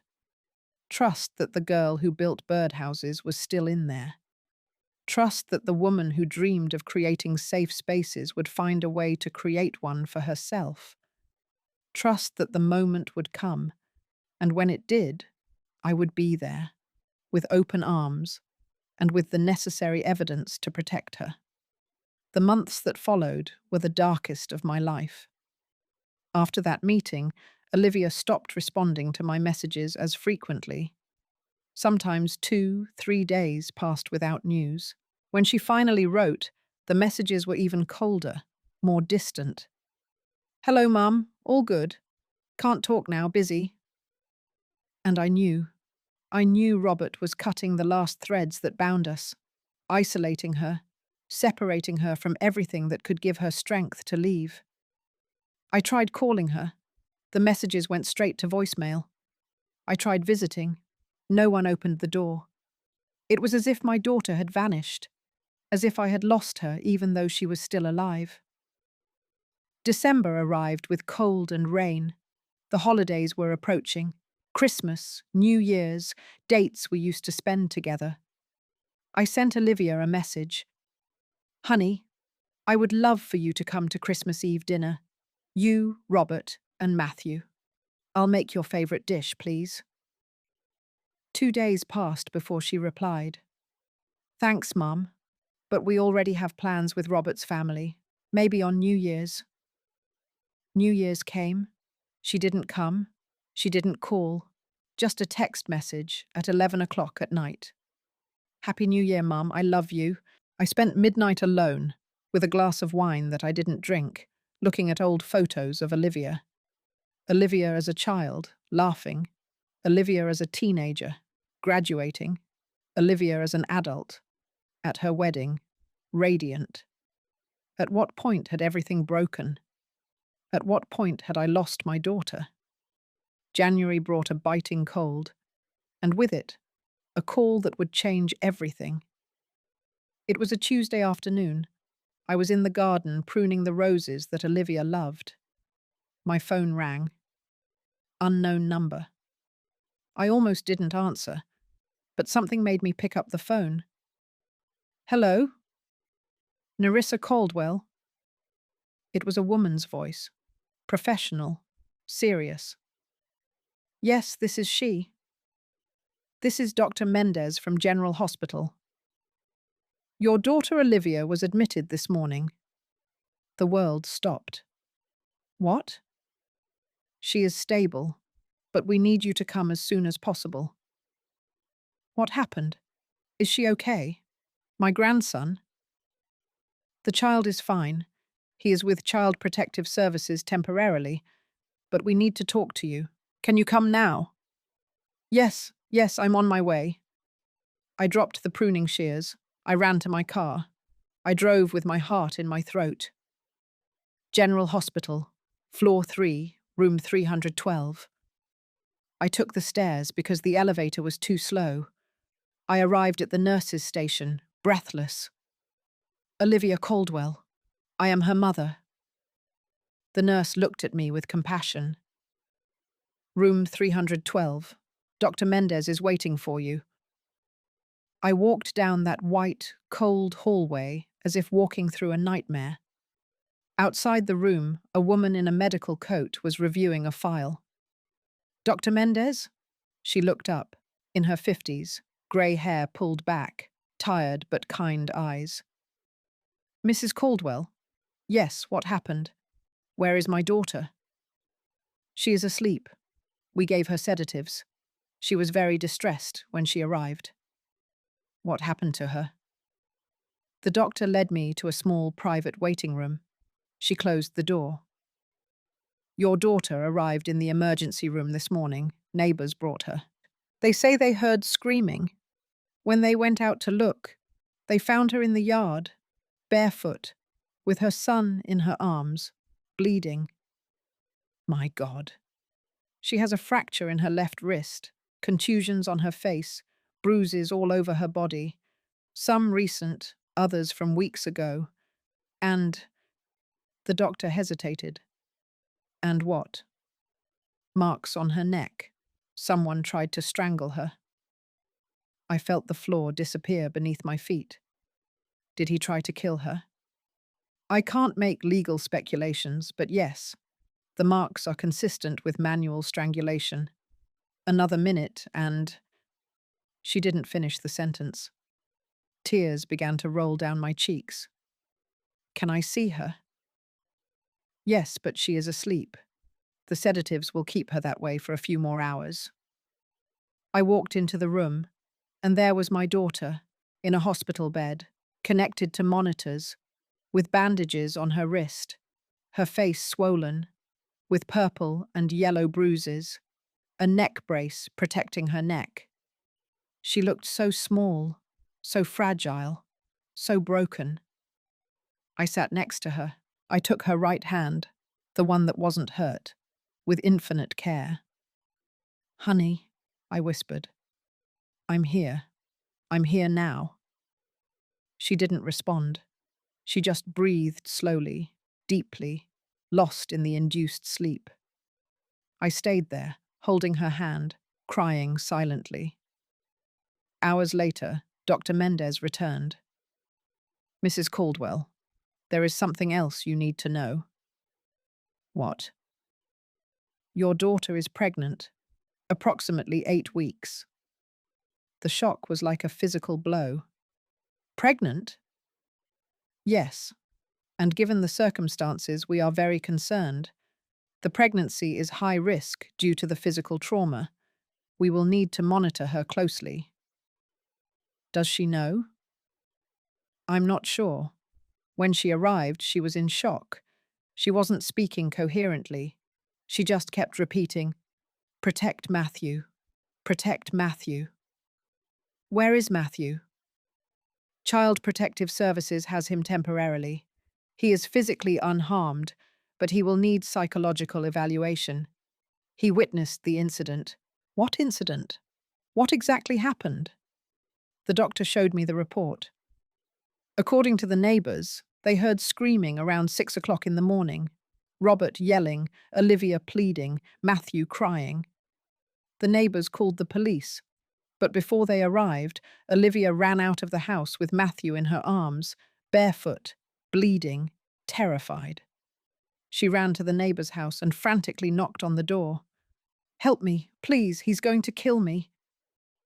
The neighbors let her in and locked the door. Robert came out of the house minutes later.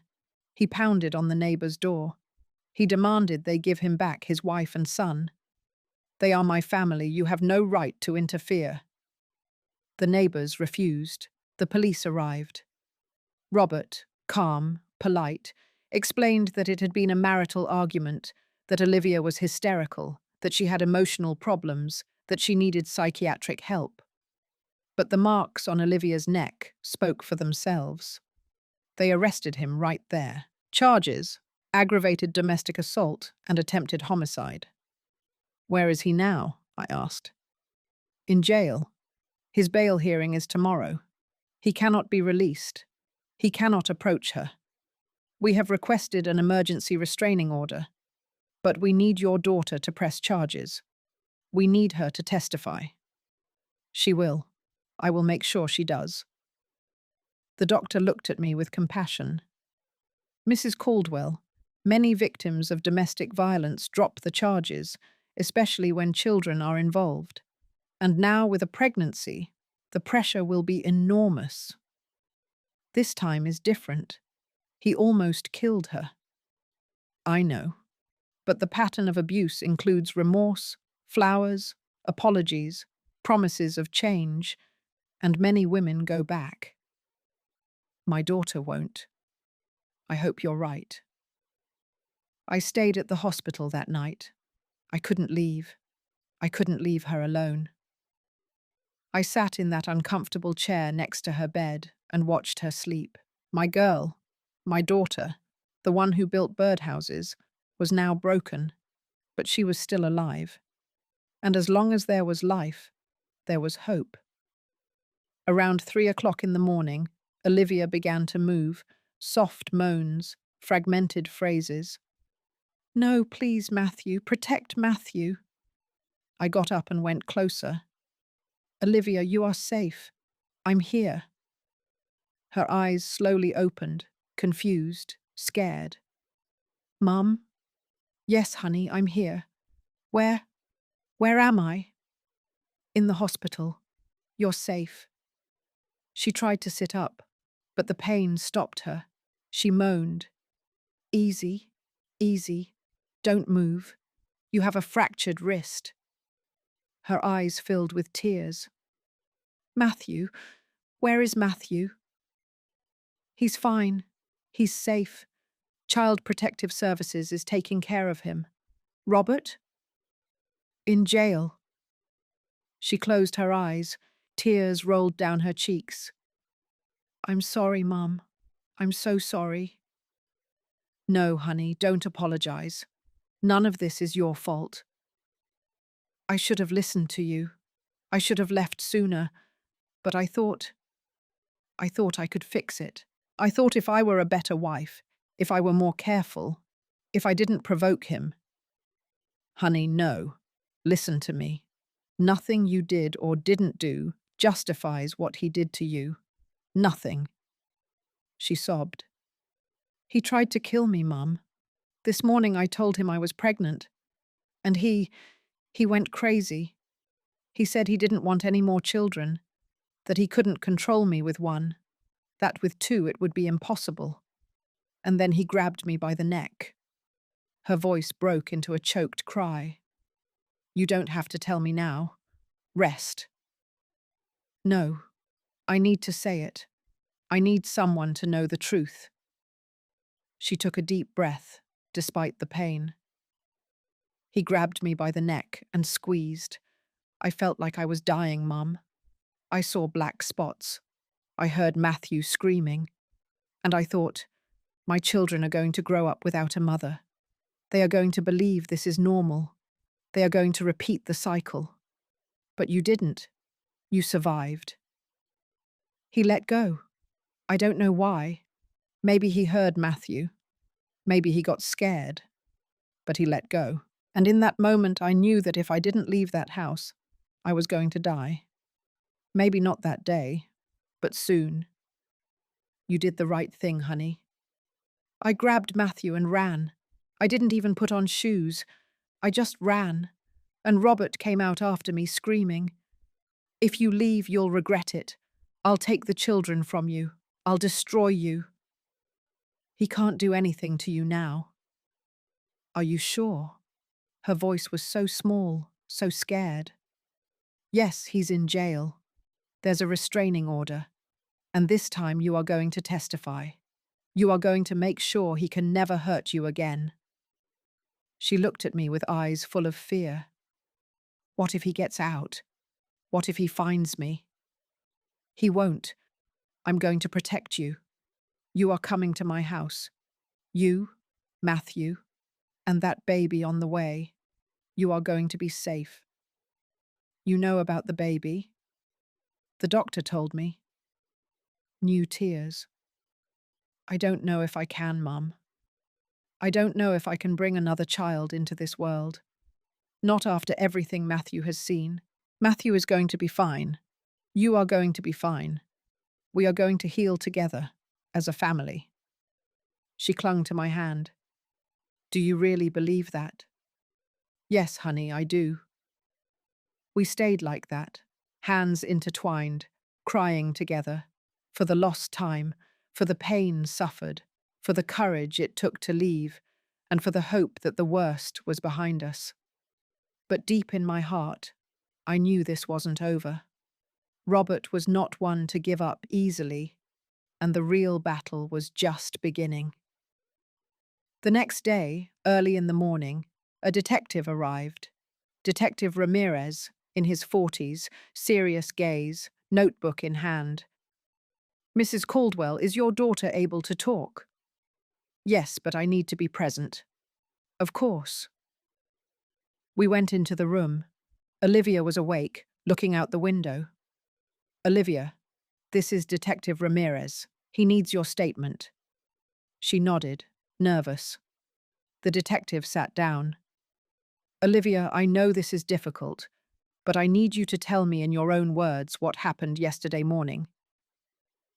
Olivia took a deep breath and began to speak. She told him everything. The years of abuse, the threats, the control, the cameras, the isolation, and finally the attempted strangulation. The detective took notes without interrupting. When she finished, he closed his notebook. Thank you, Olivia. This is enough to maintain the charges. Robert Armstrong will face trial for aggravated domestic assault and attempted homicide. Will he get out on bail? I asked. His hearing is this afternoon. We are going to argue that he is a danger to the victim. With your testimony and the medical evidence, it is probable that he will be denied bail. Probable? Not certain? It's never certain, Mrs. Caldwell, but we will do everything possible. After the detective left, Olivia looked at me. Mum, I'm scared. I know, honey. What if he gets out? What if he follows through on his threats? He won't. Not this time. I took out my phone. Do you remember the photograph I showed you months ago? She nodded. I have it. And I have the recording of the meeting at your house, where Robert threatened to sue you, where he admitted that he snapped. Everything is documented. Why didn't you tell me? Because you needed to be ready, and now you are. For the first time in a long time, I saw something in my daughter's eyes.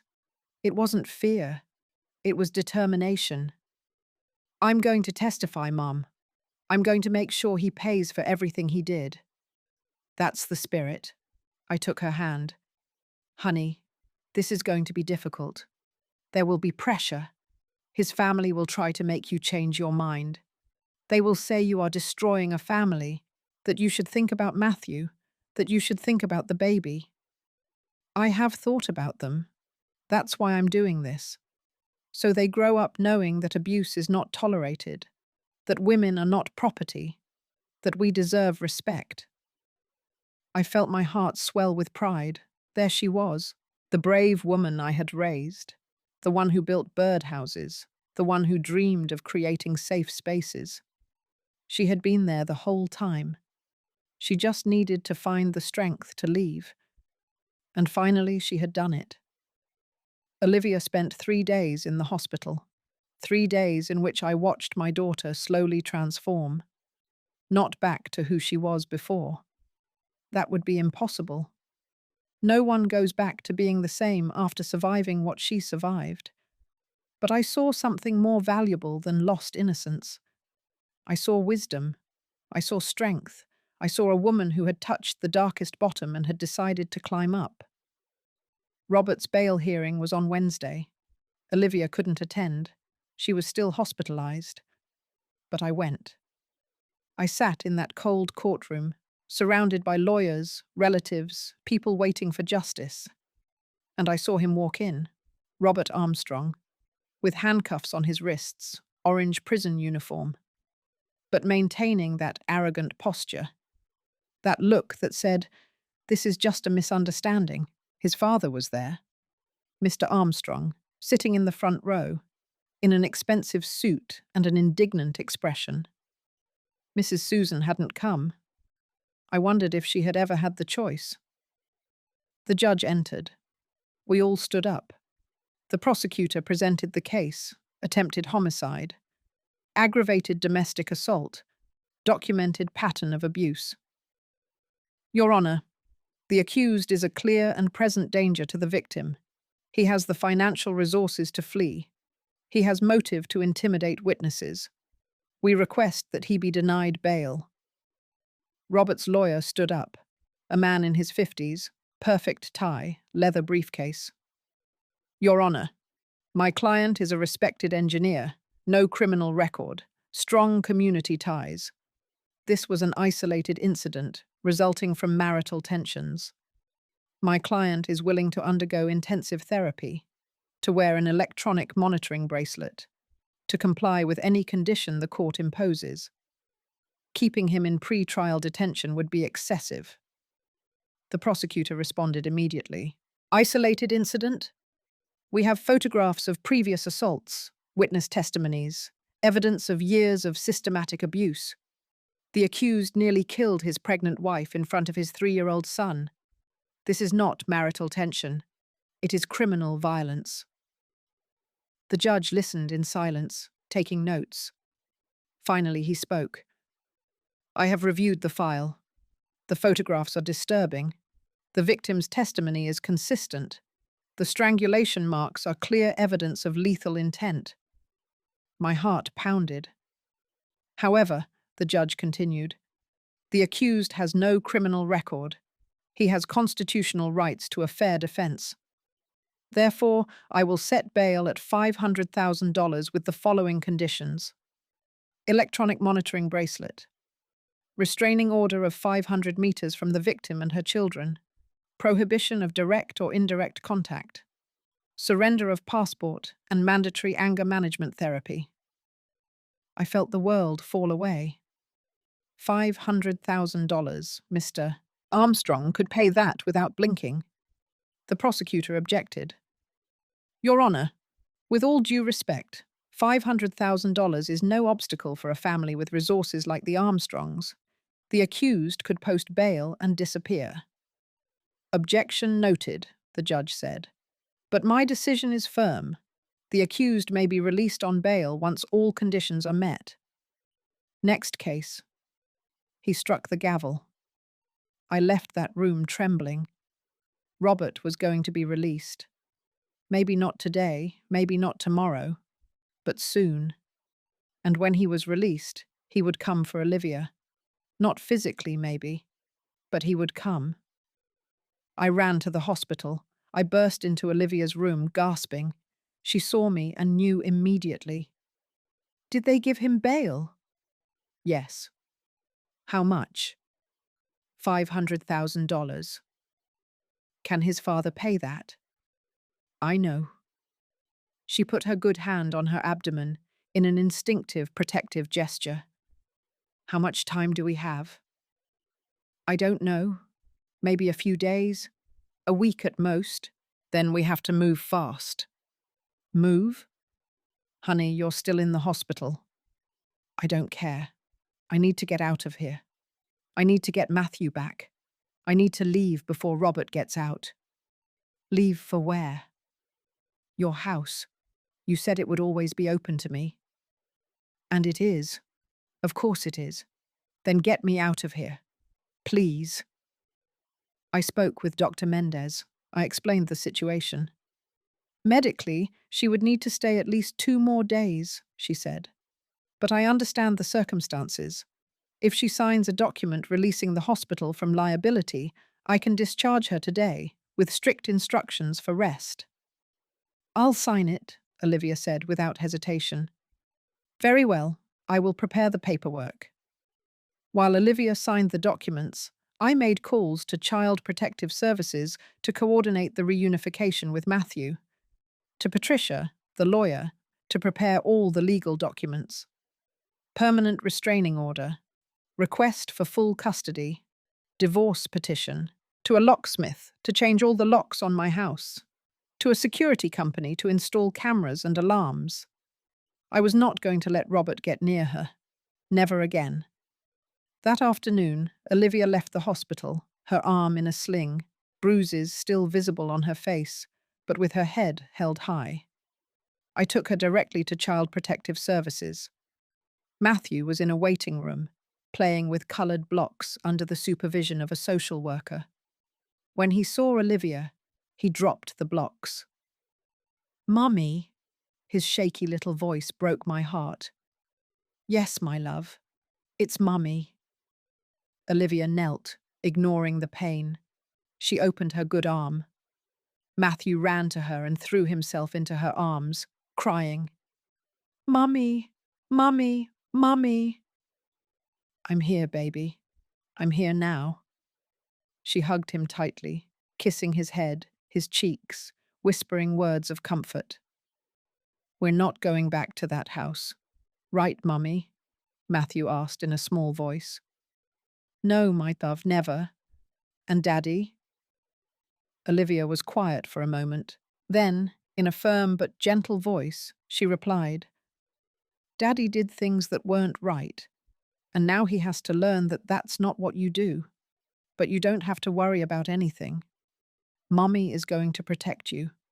Grandma is going to protect you. You are safe. Promise? Promise. She sealed it with a kiss on his forehead. The social worker handed us the temporary reunification documents. Olivia has emergency custody.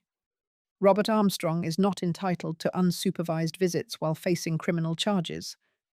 If he tries to contact the child, call the police immediately. We signed everything. And finally, after days of nightmare, we went home. My home, which would now be their home. We arrived at nightfall. The locksmith had already finished. New locks, new keys. The security cameras were installed. They monitored the front door, the yard, the back access. Any movement would trigger an alert on my phone. I prepared the guest room for Olivia and Matthew. Clean sheets, soft towels, fresh flowers on the nightstand. Welcome home, honey. Olivia looked around with tears in her eyes. Thank you, Mum, for everything, for not giving up on me, for being here when I finally managed to leave. I will always be here. We had a simple dinner that night. Chicken noodle soup, toast, chamomile tea. Matthew fell asleep on the sofa at 8 o'clock, emotionally exhausted. I carried him to bed. I put on his favorite pajamas that we had rescued from the house. I tucked him in carefully. Grandma? He mumbled, half asleep. Yes, my love. Am I not going to have nightmares anymore? Maybe you'll still have some, but I'm going to be here. And your mummy too. And when you're scared, you call us and we'll come running. Is that all right? That's all right. I kissed him on the forehead. I left the room and found Olivia in the living room, looking out the window. I sat down next to her. How do you feel? I don't know. Relieved, scared, angry, all at the same time. It's normal. When does it stop hurting, Mum? I don't know, honey, but every day it hurts a little less. She leaned her head on my shoulder. There's something I need to do, she said after a long silence. What? I need to go to the house one last time. There are things I want to retrieve. Documents, photos of Matthew as a baby, some items that belonged to Dad that he gave me before he died. Honey, that can wait. No, I need to do it before Robert gets out, before he changes the locks, before he destroys everything to hurt me.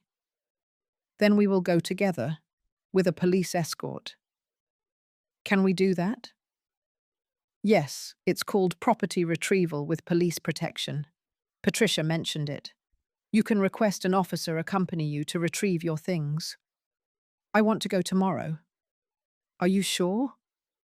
I need to close that chapter, Mum. I need to take my things out of that house and never go back. The next day, we coordinated with the police. 2 officers would accompany us at 10 o'clock in the morning. Olivia had a list. Personal documents, birth certificates, photo albums, Matthew's clothes, some jewelry that had been my mother's and that I had inherited to her, the architectural drawings she had done years ago. We will only have 1 hour, the officer warned us. Take the essentials, no large furniture. We arrived at the house, that beautiful house with the perfect lawn and fountain at the entrance, that house that had been her prison. Olivia stayed in the car for a moment, looking at it. Are you ready? I asked. Yes. The officers opened the door with Olivia's key. We walked in. Everything was exactly as she had left it the morning of the emergency. Dishes in the sink, Matthew's toys on the floor, a half-finished cup of coffee on the table, as if time had stopped. Olivia walked slowly through the house, touching the walls, the furniture. I thought this house was my dream, she whispered, but it was my nightmare. We went up to the master bedroom. Olivia opened the closet, pulled out a large suitcase. She began to pack systematically. Essential clothes, documents from the safe, jewelry, photo albums. I helped her in silence. Then she found something, a shoebox hidden at the back of the closet. She opened it. Inside were more photographs, photographs that she herself had taken of her injuries over the years. Tens of them, bruises, cuts, marks, each one dated on the back in shaky handwriting. January 15, 2022. He pushed me against the door. March 3, 2022. He pulled my arm hard. July 28, 2022. He slapped me when I contradicted his father. Meticulous documentation of her own suffering. Honey, why did you keep all this? Because deep down I knew I would need it someday, that someday I would have to prove it. I don't know. I think it was my way of not going crazy, of reminding myself that it was happening, that I wasn't imagining it. This is crucial evidence. I know. She put the box in the suitcase. We went downstairs to the living room. On the table was an envelope with Olivia's name written in Robert's handwriting. She took it with trembling hands. She opened it. Inside was a letter. She began to read it aloud, but her voice broke. I took the letter and read. Olivia, I know you're angry. I know you hate me now, but you need to know that everything I did was out of love, because I love you too much, because I can't live without you. Yes, I was wrong, I admit it. I lost control, but you provoke me too. You drive me crazy with your attitude, with your defiance, with your disobedience. If you had been the wife you promised to be, none of this would have happened. But there is still time. We can fix this. Drop the charges. Come home. We can go to therapy together. We can start over. Think about Matthew. Think about our baby. Do you really want them to grow up without a father? Do you want to destroy our family? I will forgive you if you forgive me. But if you insist on continuing with this, if you testify against me, if you put me in jail, you will regret it. I have lawyers. I have resources. I will fight for custody. I will prove that you are an unstable mother, that you have mental problems, that you are not fit, and I will win, because I always win. The choice is yours, Olivia. Family or war? Ah. The silence that followed was terrifying. Olivia was trembling. He's threatening me, even from jail. Yes. And what if he's right? What if he takes the children from me? He won't. How do you know? Because now you have evidence, you have photos, you have testimonies, you have his own letter admitting he lost control and threatening you. This is legal gold, honey. This proves a pattern of abuse and intimidating behavior. Olivia took a deep breath, carefully folded the letter, and put it in her purse. You're right. I'm not afraid anymore. Are you sure? Yes. Her voice was firm now. I'm not going to let him control me anymore. Not with threats, not with manipulation, not with anything. We finished packing. 3 large suitcases, 2 boxes of documents, the photo albums. The officers helped us load everything into the car. Before we left, Olivia stood at the entrance, looking at the house one last time. Do you want to go back in? I asked. No, I just want to remember it, so I never forget, so I never go back. She took something out of her pocket, the house key, and left it on the mailbox by the entrance. I don't need it anymore, she said, and got into the car. We drove back in silence, but it was a different silence. It wasn't the silence of fear, it was the silence of transformation. My daughter had entered that house as a victim for the last time, and had left as a survivor. That night, while Matthew slept and Olivia rested, I received a text from Patricia. Nerissa, Robert posted bail. He gets out tomorrow. I felt a chill, but immediately sent another message. We are ready. Let him come. We are not afraid of him anymore.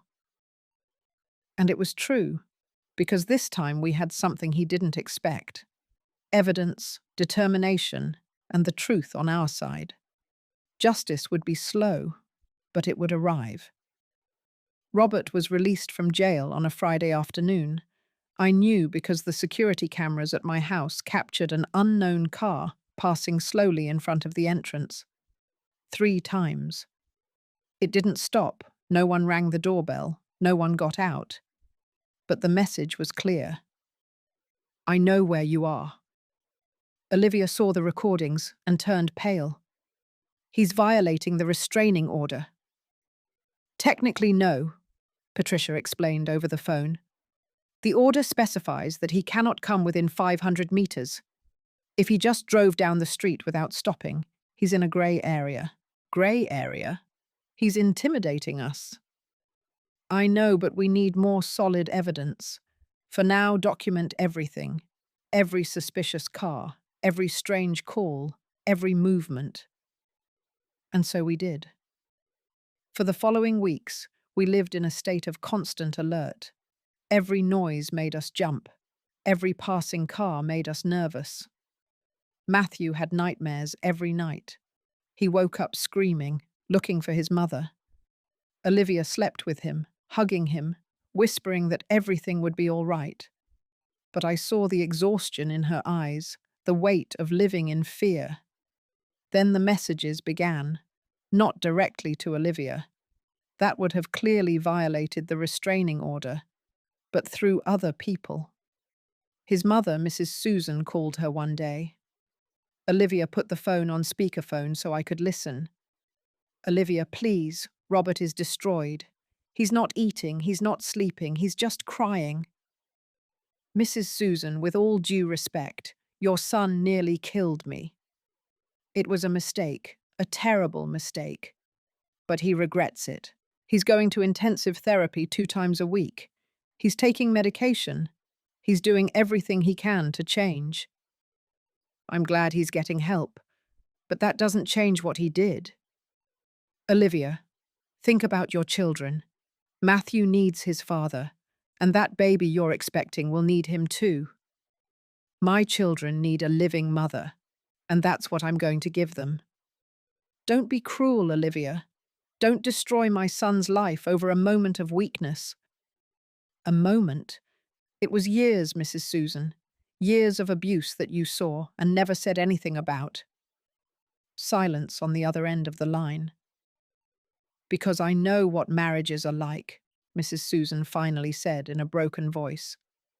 I know that sometimes men lose control, but a good wife knows how to manage them, how to calm them down, how not to provoke them.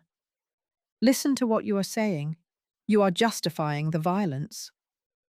I am being realistic. That's the way the world is, Olivia. If all women reported their husbands, no family would remain intact. Then maybe it's time for the world to change. Olivia hung up, trembling with rage. 50 years, she said.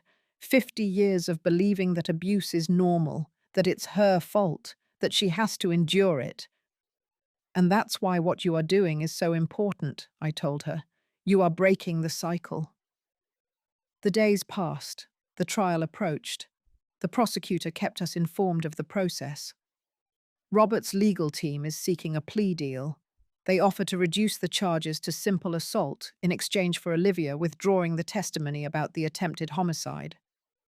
No, Olivia replied without hesitation. No deals. I want a full trial. Are you sure? The trial will be public. The media will be present. Your private life will be exposed. Let them expose it. Maybe that way other women will find the courage to leave. I felt so proud of my daughter in that moment. But Robert wasn't sitting still. He started a social media campaign. Not directly, of course. That would also violate the restraining order. But his friends, his family, began posting messages supporting Robert Armstrong in these difficult times. A good man being destroyed by false accusations. Justice for Robert. They posted photos of him with Matthew, old videos of family birthdays, images that made him look like the perfect father, the loving husband. The narrative was clear. Olivia was the villain, the liar, the one who was destroying a perfect family. Some strangers began sending Olivia messages. Shame on you. You are a bad mother. You are taking the father away from your children on a whim. Olivia read every message with tears in her eyes. Mum, what if they're right? What if I'm being selfish? No. Listen to me. Those people don't know what you lived through. They didn't see the marks. They didn't hear the threats. They didn't feel his hands on your neck. You know the truth. And that's all that matters. But Matthew asks about his father. He says he misses him. It's normal, but with time he will understand. He will understand that what you did was out of love, to protect him. One night, 2 weeks before the trial, I received a call. It was Mr. Armstrong. Nerissa, we need to talk. I have nothing to talk about with you. It's about the future of my grandson. I hesitated, then accepted. All right, tomorrow, in a public place. I choose where. Whatever you want. We met at a coffee shop in broad daylight, with people around. Mr. Armstrong arrived alone, without his wife, without lawyers. He looked older than I remembered, tired, defeated. He sat across from me. Thank you for coming. What do you want, Mr. Armstrong? I want us to talk like reasonable people, without lawyers, without judges, just you and me. Talk. He sighed deeply. Robert is my only son. I raised him as best I could. I gave him everything.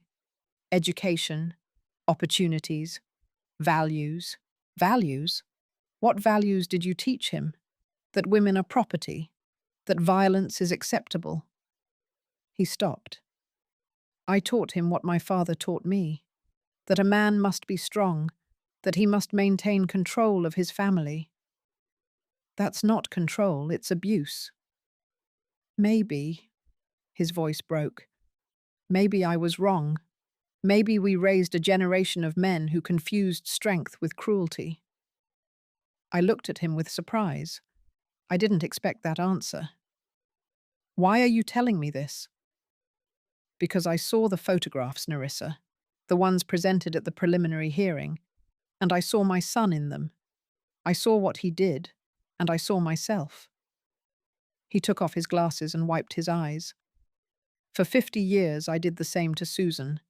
Not as severely, perhaps, but I controlled her, silenced her, made her small, and she endured it because she believed she had no options. And now I regret it. I don't know if it's regret or shame, or simply the belated understanding that I destroyed the woman I loved. He was silent for a moment. Susan is sick. Cancer. Stage 4. The doctors give her 6 months. I'm sorry. Do you know what the worst part is? That now that I know I'm going to lose her, I realize I never really knew her. I never asked her what she dreamed of, what she wanted, who she was beyond being my wife. Tears rolled down his cheeks. I don't want Robert to end up like me, alone, full of remorse, losing his family out of pride. Then help him truly change, not by paying expensive lawyers to free him, but by helping him recognize what he did, face the consequences, and heal. And Olivia, would you give my son a chance if he really changes? That is not my decision, it's hers. But I can tell you something. True change doesn't come after legal threats. It comes from genuine recognition of the harm caused. And so far, your son has only shown manipulation and victimhood. Mr. Armstrong nodded slowly. You are right. So what are you going to do? I don't know yet. But thank you for listening to me. He stood up to leave.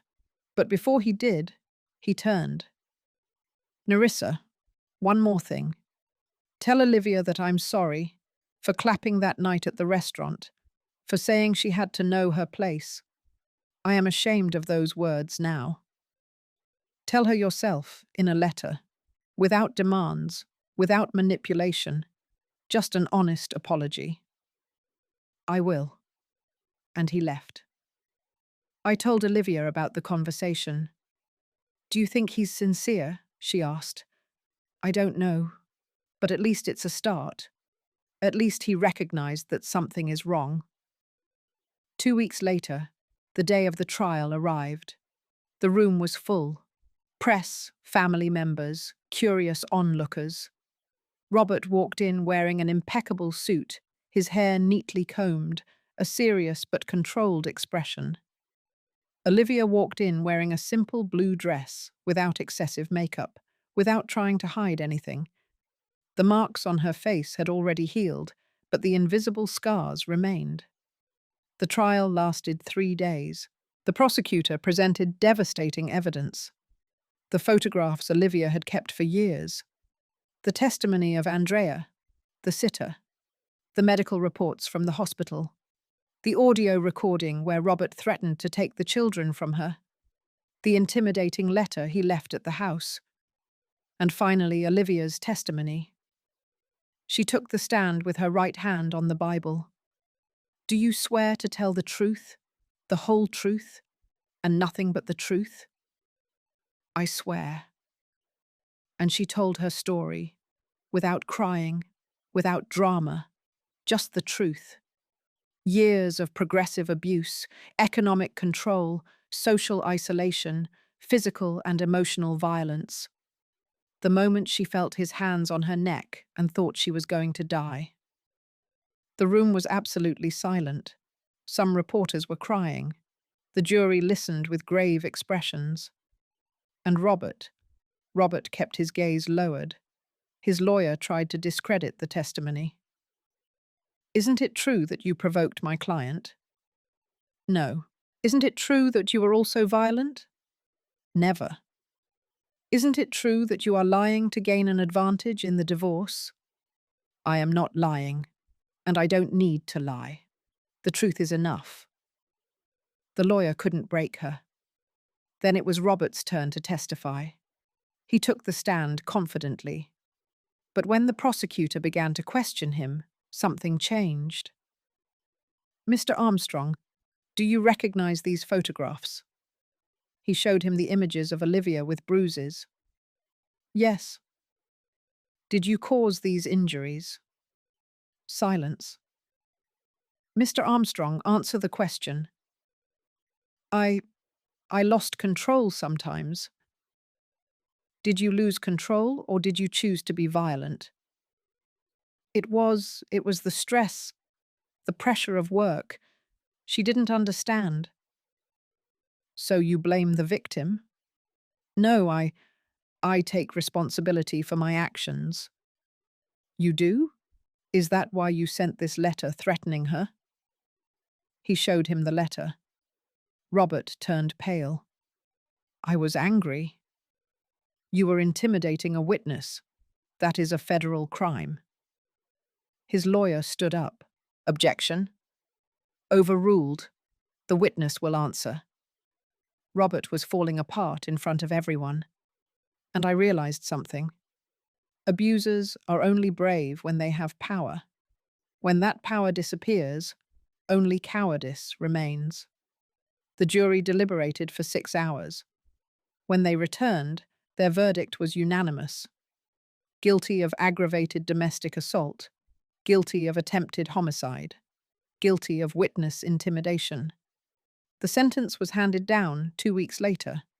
8 years in prison, no possibility of sentence reduction, permanent restraining order, loss of custody, supervised visits only if Matthew, when he grows up, wishes to have contact. Robert listened to the sentence without expression. Then, just before he was handcuffed, he turned toward Olivia. "Someday you will understand that everything I did was because I loved you too much." Olivia looked him directly in the eyes, and with a firm, clear voice, without trembling, she replied, "Love doesn't hurt. What you felt was not love. It was possession. And I will never again allow anyone to confuse the two things for me." Those were the last words they exchanged. They led him out of the room, and Olivia breathed.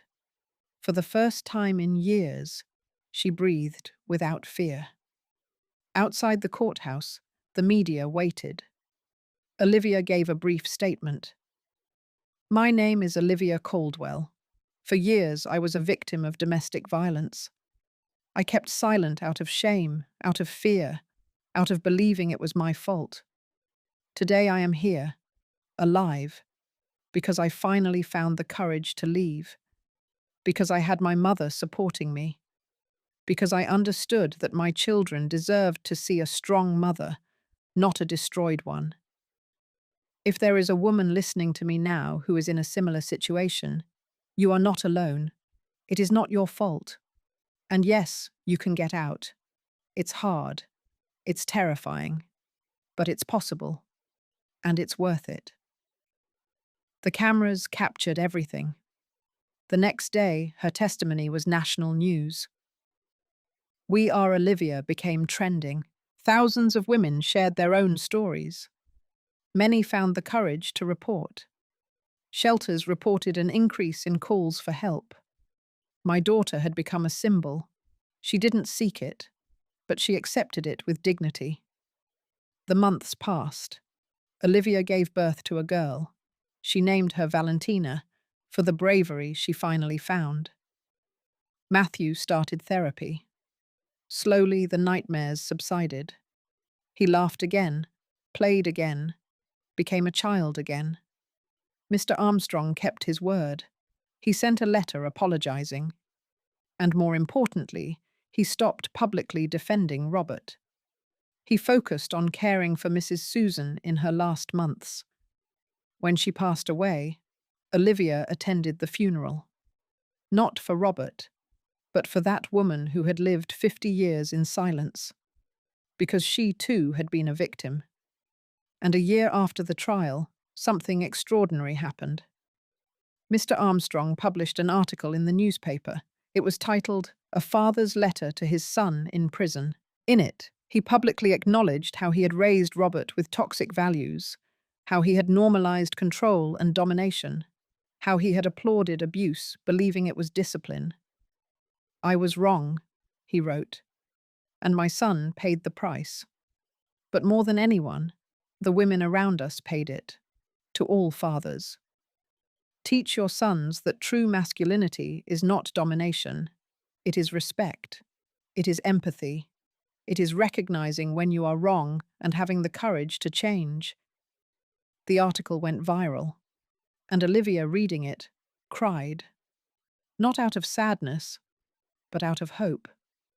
Because if a man in his 70s could recognize his mistake, if he could change his perspective after a lifetime, then there was hope for the new generations.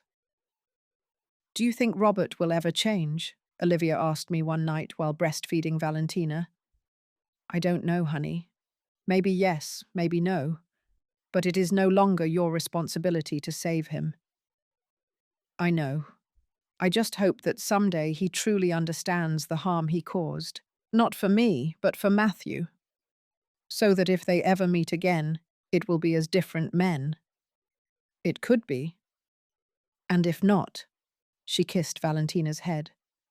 At least my children will grow up knowing that abuse is not tolerated, that women deserve respect, that true love doesn't hurt. That's the best revenge, I told her, breaking the cycle. She smiled, and in that smile I saw everything she had lost and everything she had gained. Because justice is not always quick. But when it arrives, it restores more than legality. It restores dignity. It restores hope. It restores the belief that good, eventually, prevails. And that those who cause pain, eventually, face the consequences of their actions. Not out of revenge, but out of balance, out of natural karma. Because that's how the universe works. What you sow, you reap. And Robert had sown violence. Now he was reaping loneliness, rejection, and the weight of his own decisions. While Olivia had sown bravery, and she was reaping peace. 3 years have passed since that night in the restaurant. 3 years since I stood up from that table, and decided that the silence was over. Today is Sunday. The sun comes through my kitchen window, illuminating the table where Matthew is drawing with crayons, while Valentina, 2 years old, tries to steal his colours. Olivia is making coffee. She moves with a tranquility I thought I would never see again. She no longer wears long sleeves in the summer. She no longer constantly checks her phone anxiously. She no longer apologizes for existing. She resumed her career as an architect. She works from home, designing spaces that, as she says, make people feel safe. Matthew is 6 years old now. He goes to therapy once a month, not every week anymore. The nightmares disappeared a year ago. Recently, he asked me about his father. "Grandma, was Daddy bad?" I knelt down to his level. "Your daddy did bad things, but that doesn't mean he didn't love you. It just means he was lost and he hurt the people he loved. And am I going to be like him when I grow up?" "No, my love, because you already know something that took him many years to learn, that strong men are the ones who protect, not the ones who hurt." He nodded and kept playing. "But I know those questions will return, and we will be ready to answer them." Robert is serving his sentence in a prison 3 hours from here. He has written letters, many letters. The first ones were manipulative, full of self-justification. Olivia read them and put them away without responding. But 6 months ago, something changed. A different letter arrived. "Olivia, I don't expect you to forgive me. I don't expect you to even read this.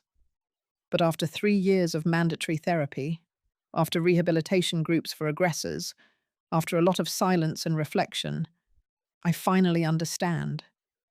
I understand that what I did to you wasn't love. It was control. It was abuse. It was the result of believing I had rights over you. I was educated to think that being a man meant dominating. And when you showed strength, I saw it as defiance, as a threat. I was wrong. I'm not asking you for anything. I don't expect another chance. I don't want you to come back or to forgive me.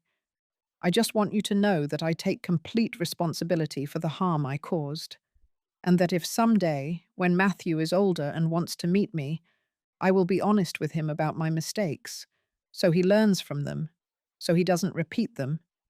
I wish you peace. Ah." Olivia showed me the letter. "Do you think he's sincere?" she asked.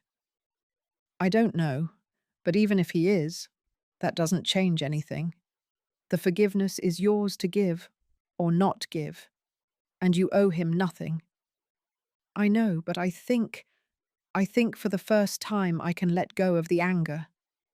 "Does that mean you forgive him?" "No, it means I no longer give him power over my life. He makes his decisions and lives with the consequences. I make mine and build my future."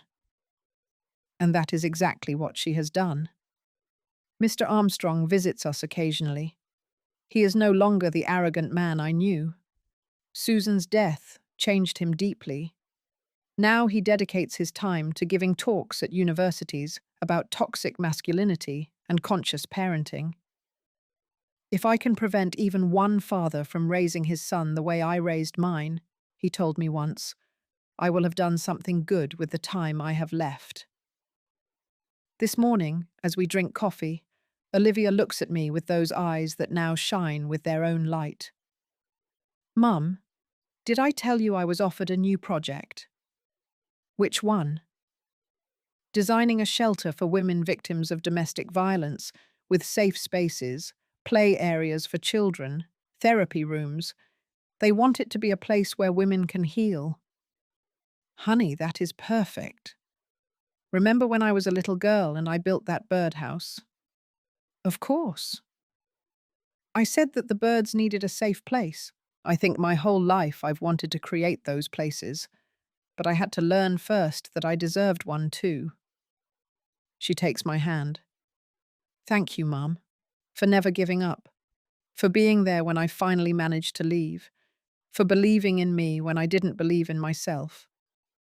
Honey, you did the hard work. I just held the door open. But without that open door, I wouldn't have known where to go. We hug, and in that hug is everything: the pain of the past, the strength of the present, the hope for the future. Matthew approaches with a drawing. Mommy, look, it's our family. In the drawing, there are three figures: him, Valentina, and Olivia, and a large house with bright windows and a huge sun. It's beautiful, my love. See? This house has lots of windows, so lots of light comes in, because there is no fear in the light. Olivia looks at me with tears in her eyes. Even the children understand. Darkness was where they lived, but light is where they are healing. Outside, the garden is blooming. The roses we planted last year are more beautiful than ever. Red, yellow, pink, full of life, like us. If my story helps even one woman to open her eyes, to find the courage to leave, to understand that she deserves love without pain, then every tear, every moment of fear, every sleepless night will have been worth it. Because silence kills, but truth sets you free. And sometimes all we need is an outstretched hand, an open door, a voice that says, I believe you. You are not alone. You can leave. I was that voice for my daughter. Will you be that voice for someone else? Justice came, not as revenge, but as natural balance. Robert lost his freedom, his family, his reputation. Olivia gained her dignity, her peace, her future. And we learned that true love does not control, does not hurt, does not destroy. True love sets you free, protects you, builds you up. This is my story, the story of a mother who didn't give up, and of a daughter who found the courage to fly. Thank you for listening until the end. If this story touched your heart, subscribe and hit the little bell to hear more stories of women who transformed their pain into wisdom. Every day, one woman, one life lesson. Share this story with someone you love. Sometimes a story like this can change an entire day. God bless you, and until next time.